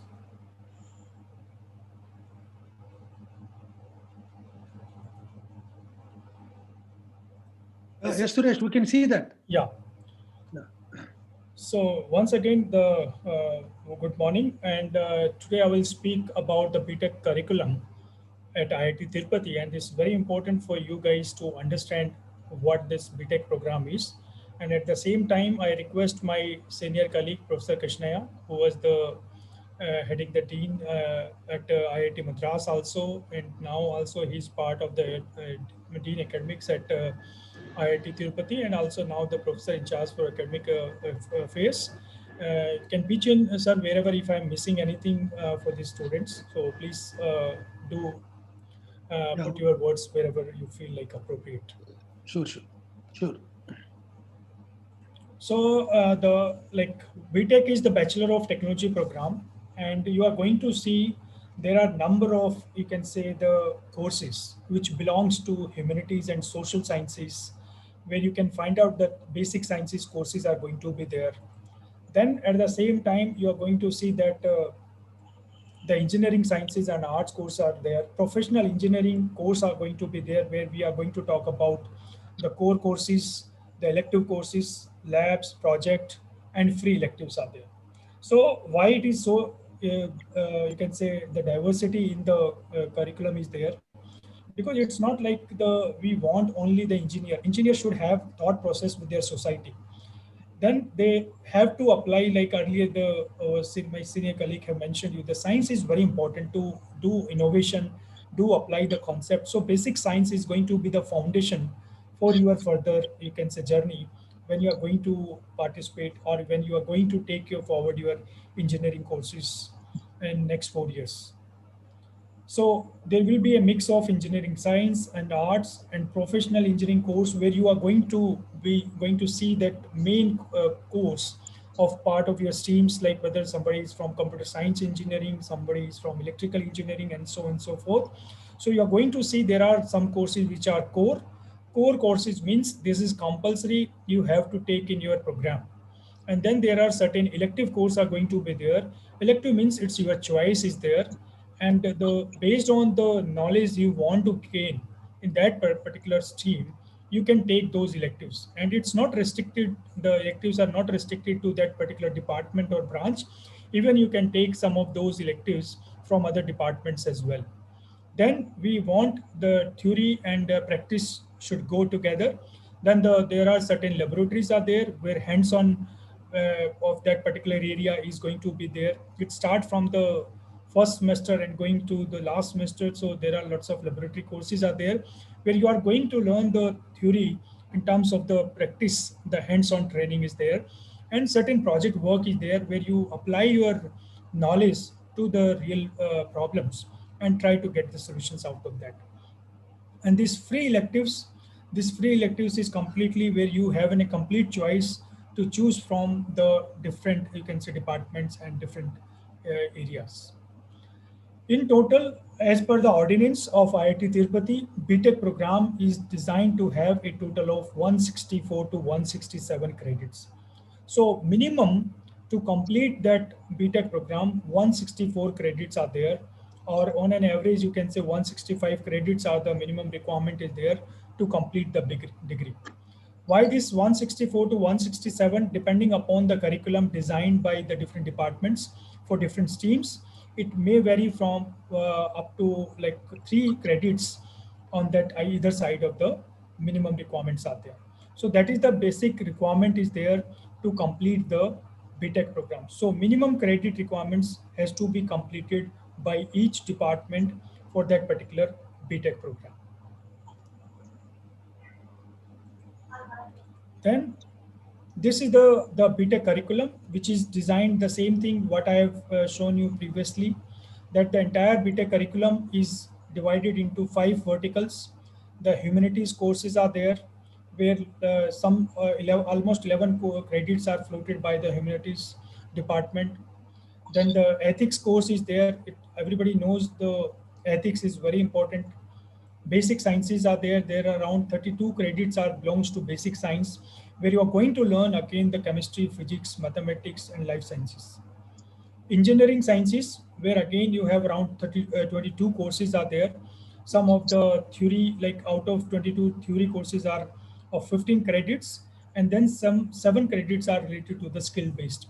And all these details of these acronyms are subsequently you find out in the common courses which are there in the first and second year of this program.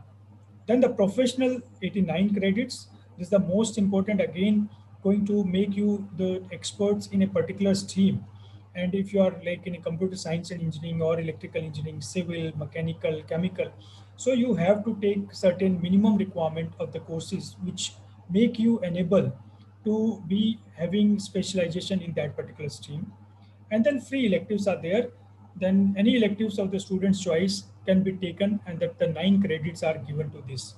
So on an average, you see out of 100%, 55% of the courses belongs to your the core, you can say the degree program, and rest of the courses are there where it will make you enable to think little loudly for the other, you can say, areas, and also they will enable you to learn the professional course during this particular duration. Then if you see, this is just a guidelines which we have given to all the departments. Like out of this, that the distribution of each semester, we just want to see like students are not overloaded with the courses. So out of these 8, you can say, semesters, you can find out, we just suggest all the departments to make it uniform so that students will not be either underloaded or overloaded. And in the last semester, we are a little relaxed because students are also preparing for many other things. They are going into different streams, doing project work, and also they are preparing for themselves to the placement and higher studies as well. So looking into that, these are the guidelines. This is not very hard, like you have to be there. But for example, in the course curriculum, I will be showing you that first semester, normally it is 21 to 22 credits are there. But due to this pandemic situation, all you people are not able to come to the campus.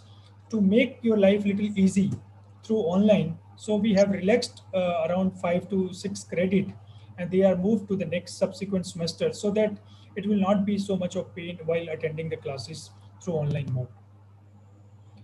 These are the basic sciences subjects, institute core subjects, which is like almost compulsory across the institute for all the students. And you can see, like what I mentioned in my previous structure, these are around 32 credits are there, where you can find out the different, you can say, subjects, or the, you can say, the knowledge, whether you talk about the physical and theoretical chemistry, organic and inorganic chemistry, then classical mechanics, the physics laboratory, chemistry laboratories, mathematics, life sciences. So you are going to see the same, like different type of flavor. And this is most important, the science foundation. The foundation should be supported with the science so that you can apply all these principles in your engineering streams. So this is the basic engineering science and arts course, where I mentioned around 23 credits are there, and everybody have to learn all these things because that will enable you to achieve your targets or to achieve your goals in that particular stream, like computational engineering, basic electrical engineering, engineering drawing, where every time like engineer have to play with the number of things, you have to draw the concept and so. And the concepts in engineering and design will be there. So these will be 23 credits are there. And then now in the school system also you have the grade points, but maybe you are not aware about that. Like when you talk about the CGPA, this is called the cumulative grade point average. And what we do in each semester, you are getting certain grades. And how we are doing these grades, like somebody who is getting the S, you can say the grade point, that is equivalent to 10 numbers. So our grade points are on the basis of 10 scale, like 10 will be the excellent, then 9, then B, means who is getting 8 will be the B grade, like that, up to you can say the 4, and then U and the W is there. How we do calculate is, one is the GPA, is the grade point average is there, which is for every semester we have to include the grade point average. But cumulatively subsequent to the first semester, we are going to have the cumulative grade points average for all the semesters, whatever the grades you are getting in the different courses. If you see the formulation for the GPA, where CI is the credit of the course, that particular course number of credits. If you see like this particular course, computational engineering, is assigned 4 credits. So these are the 4 credits for that particular course.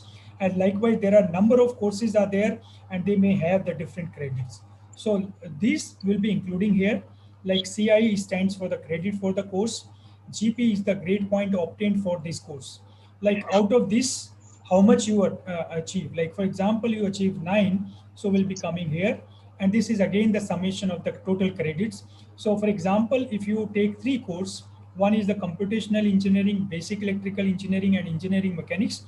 So in this way, 4 plus 4 plus 4, 12. So the 12 credits will be coming to this denominator. So like that, we calculate the GPA, and GPA is for every semester. And after first semester, all the GPAs will be cumulatively calculated, where you will get the cumulative grade point average.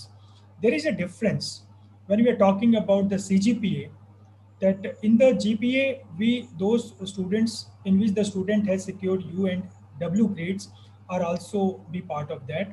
But when you are calculating the CGPA, all the courses which are successfully completed will be calculated under the CGPA.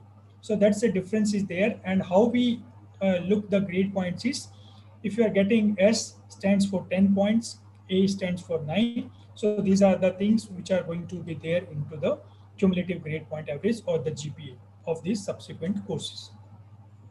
Now the things comes the minimum requirements to continue the program. This is very important. All the students, please see these the minimum requirements of the program. A student should not earn not less than 10 credits in the first semester and 25 credits at the end of the second semester. So these are the brackets we have given. Minimum 10 credits you have to earn to complete the you can say that semester minimum requirements are there. And thereafter, if he or she must maintain an average of 15 credits per semester, including the first 2 semesters to continue his or her studies, because these are the minimum requirements.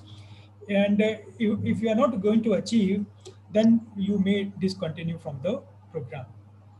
However, in the final semester, a student may earn less than 10 credits if it is sufficient for him or her to fulfill the requirements for the award of the degree. If you remember, like I clearly mentioned you, that in the later part of this degree, 16 to 18 to 16 to 18, we have little relaxed that numbers. So why we have relaxed? There are many reasons. You after you will attend and you're going to see in the last part of this your degree program, you are having lots of other things, project. Then you want to study in the different, you can say you want to take the different electives where you want to have some specialization into that. So but the minimum 15 credits is required to have in this case. And if a student fails to earn credits every semester as stated above, she will be relieved from the program at the end of the semester. So that's very important is there. So everyone have to fulfill the minimum requirement of the degree program. And at the same time, a student should have a minimum of CGPA of 5. The thing is that if you are not able to achieve that minimum 5 CGPA, and if your credit requirements is less than 20, then we have to issue a warning and we have to inform the parents. Like this is the performance of your son or the daughter, and they have to guide their son and daughter. And we are going to help. Like it's not like we just we are complaining or warning it. We try as an institution, we try our best to support the student to overcome this issue. But at the same time, the guardians and the parents also have to support their son and daughter, so that they will not be weak while doing this because of certain regions. We are not supposed to make pressure on them for the other regions. They have, like, we have to support them to achieve these minimum requirements to complete the successful means degree requirements. If the following semester, if the CGPA is less than 5, or the student could not earn an average of 15 credits as per our ordinance rule, she will be relieved from the program at the end of the semester. So my request to all the students, please read the ordinance requirements or these bare minimum requirements of the program. And I believe nobody is going to be there, but just to say, these are the most important rules and regulations of the institute. Maximum requirement to continue the program. The student is expected to complete the entire B.Tech program in 8 semesters. As we say, the B.Tech degree is of 4 years program. But in case somehow student may not be able to achieve all these credentials within the 8 years, maybe student health is not fine, or maybe some of the courses student is not able to complete. So there may be certain reasons are there. So that student can complete the entire B.Tech program in maximum 12 semesters. So if that limit is going beyond, then we cannot allow the students to complete. In this case, the student have to withdraw. But yes, we can understand if there are certain medical reasons are there, some other genuine reasons are there, case to case basis, the things will be dealt separately. Then the evaluation of the courses in general, like the just standard practice, especially for the first year program, first year courses, and then subsequently also depending upon the course instructor. Minimum test 1 and test 2. There are two things are compulsory, and then there is an end semester examination. Like you also experience in the school level, like you have the your monthly test and the your half yearly test, but in the IIT system we generally practice test 1, test 2, and the end semester exam. Or sometimes depending upon the faculty members, they also have a midterm exam and the end semester exam is there. And beside that, there will be continuous evaluation in terms of assignments, case studies, presentations, projects. So depending upon the need of the course or the program, the faculty members are going to design your evaluation based on the course to course. And the faculty members always have a freedom to choose the pattern of the evaluation.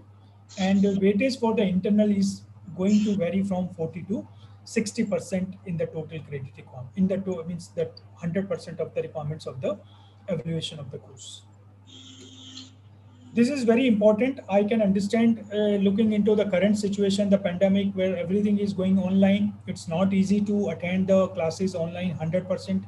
There may be certain technical issues are there, but my suggestion to all the students is you have to reach to the each faculty coordinator if you have any technical issues, or you can even reach to academic section if you need certain support.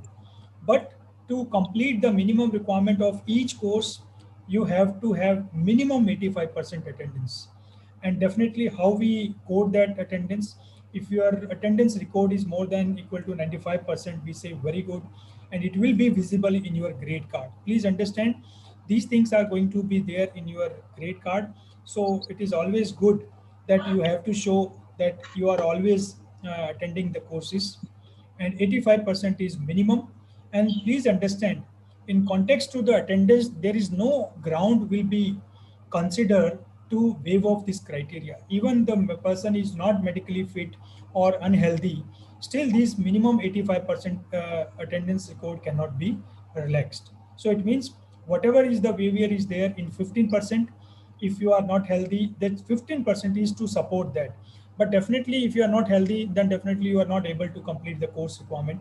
So in that case, there is a type of semester break, and then you have to repeat the courses later part of the semester. But these are the bare minimum requirements are there to get this minimum attendance.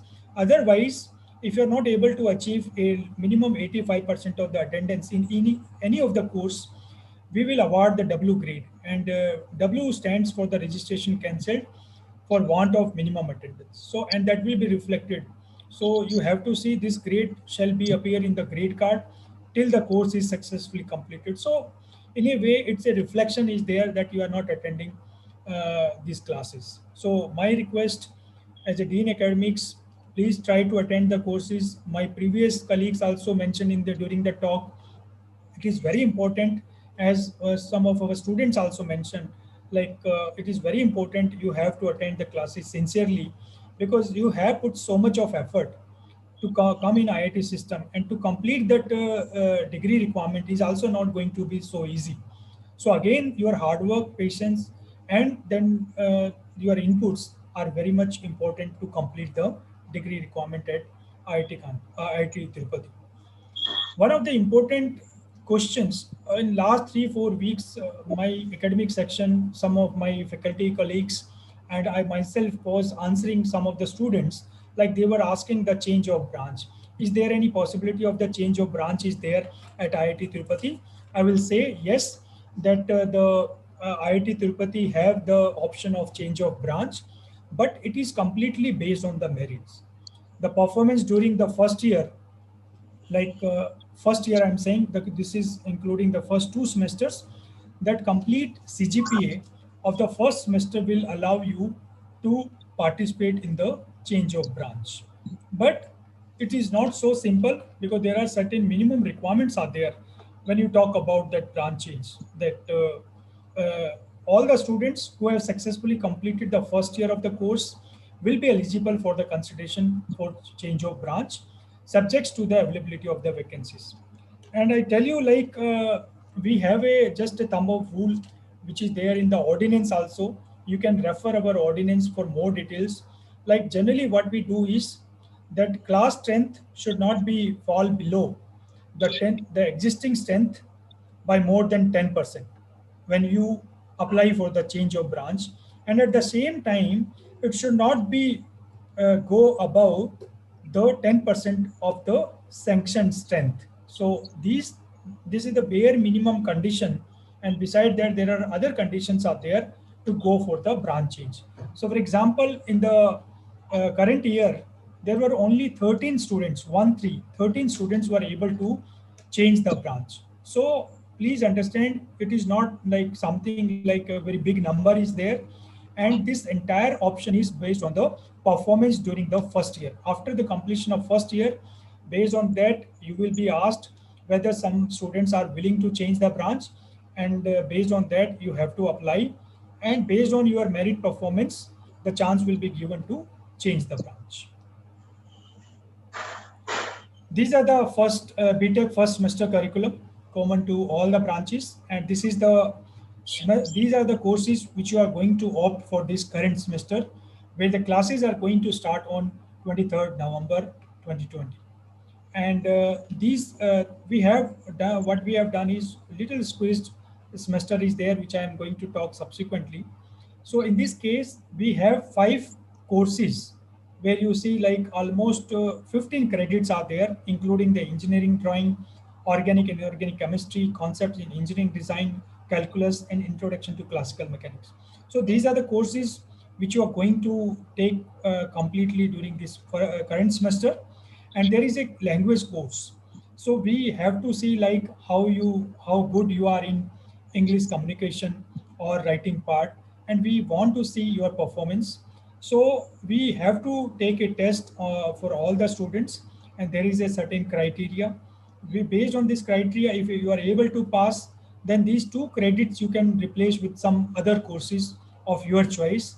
Otherwise, the student who is not able to perform good in this course in terms of like if he or she is failed, then you have to go with this language course in the current semester.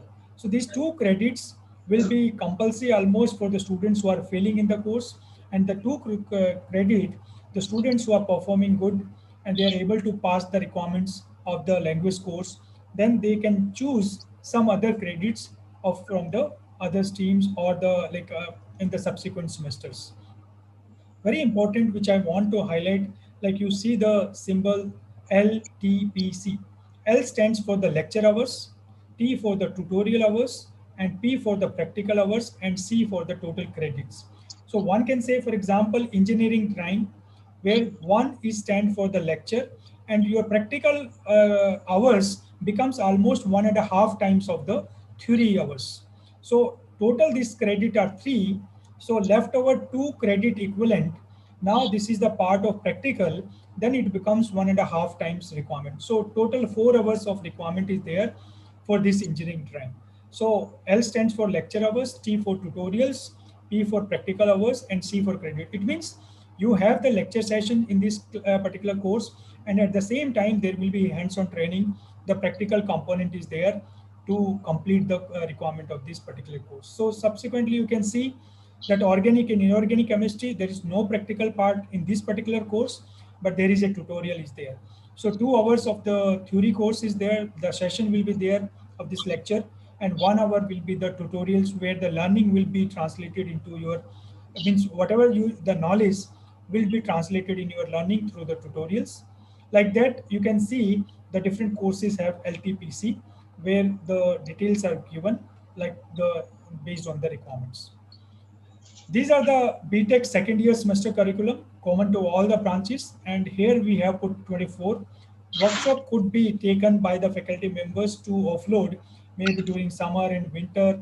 If the condition will not be appropriate, then the faculty member is having understanding enough how much the load will be given to the students, and in that case they can decide what time will be the most suitable to give certain relaxation if the courses are going to be online. Then this is also very important feature of our program. The dual degree program is there, where we give the B.Tech and M.Tech degree. Some of the IITs will offer you from the day first, like you have to be part of the dual degree, and from the first day you are part of the dual degree program. But at IIT Tirupati, after you complete that 3 years of your B.Tech degree, then we are going to offer you the dual degree program. So there are conditions to go for the dual degree program. The good part, if you are part of the dual degree, in general, like to complete the B.Tech requirement, you have to spend 4 years and then 2 years to complete the M.Tech degree. And then in total, you have to spend 6 years. But if you are opting for the dual degree, which we allow our students at the end of the 6th semester, or you can say after completing 3 years of the program requirement, then we are offering this, and you can save 1 year if you are going with the dual degree, and you will get both the B.Tech and the M.Tech degree after completion of both the programs.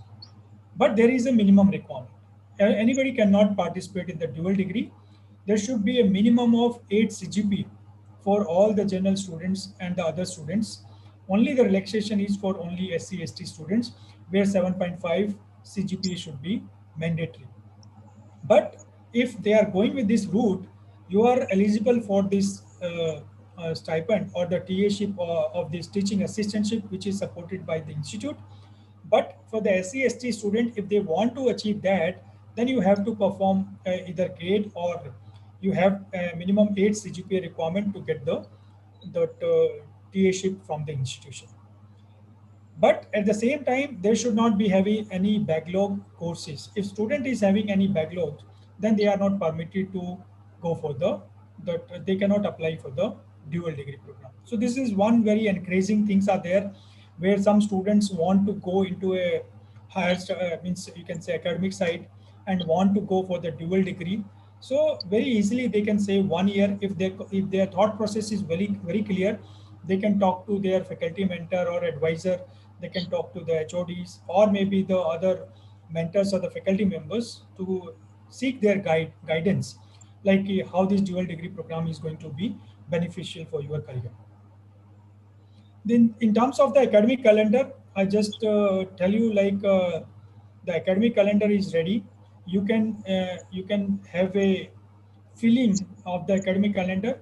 Our academic calendar will be visible like this.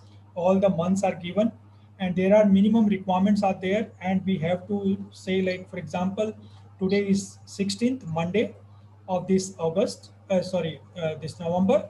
So the orientation program is there. Rest 4 days you will be having the induction program, and from 23rd onwards you can see the commencement of classes are going to be there. So your first class will be starting from Monday, and before that we are going to equip you with different type of talk, and then you can say the discussions, so that you can be equipped for the online classes, and you get to know more about IIT Tirupati in terms of facilities, services, and what are the bare minimum requirement to go with the online programs or online classes.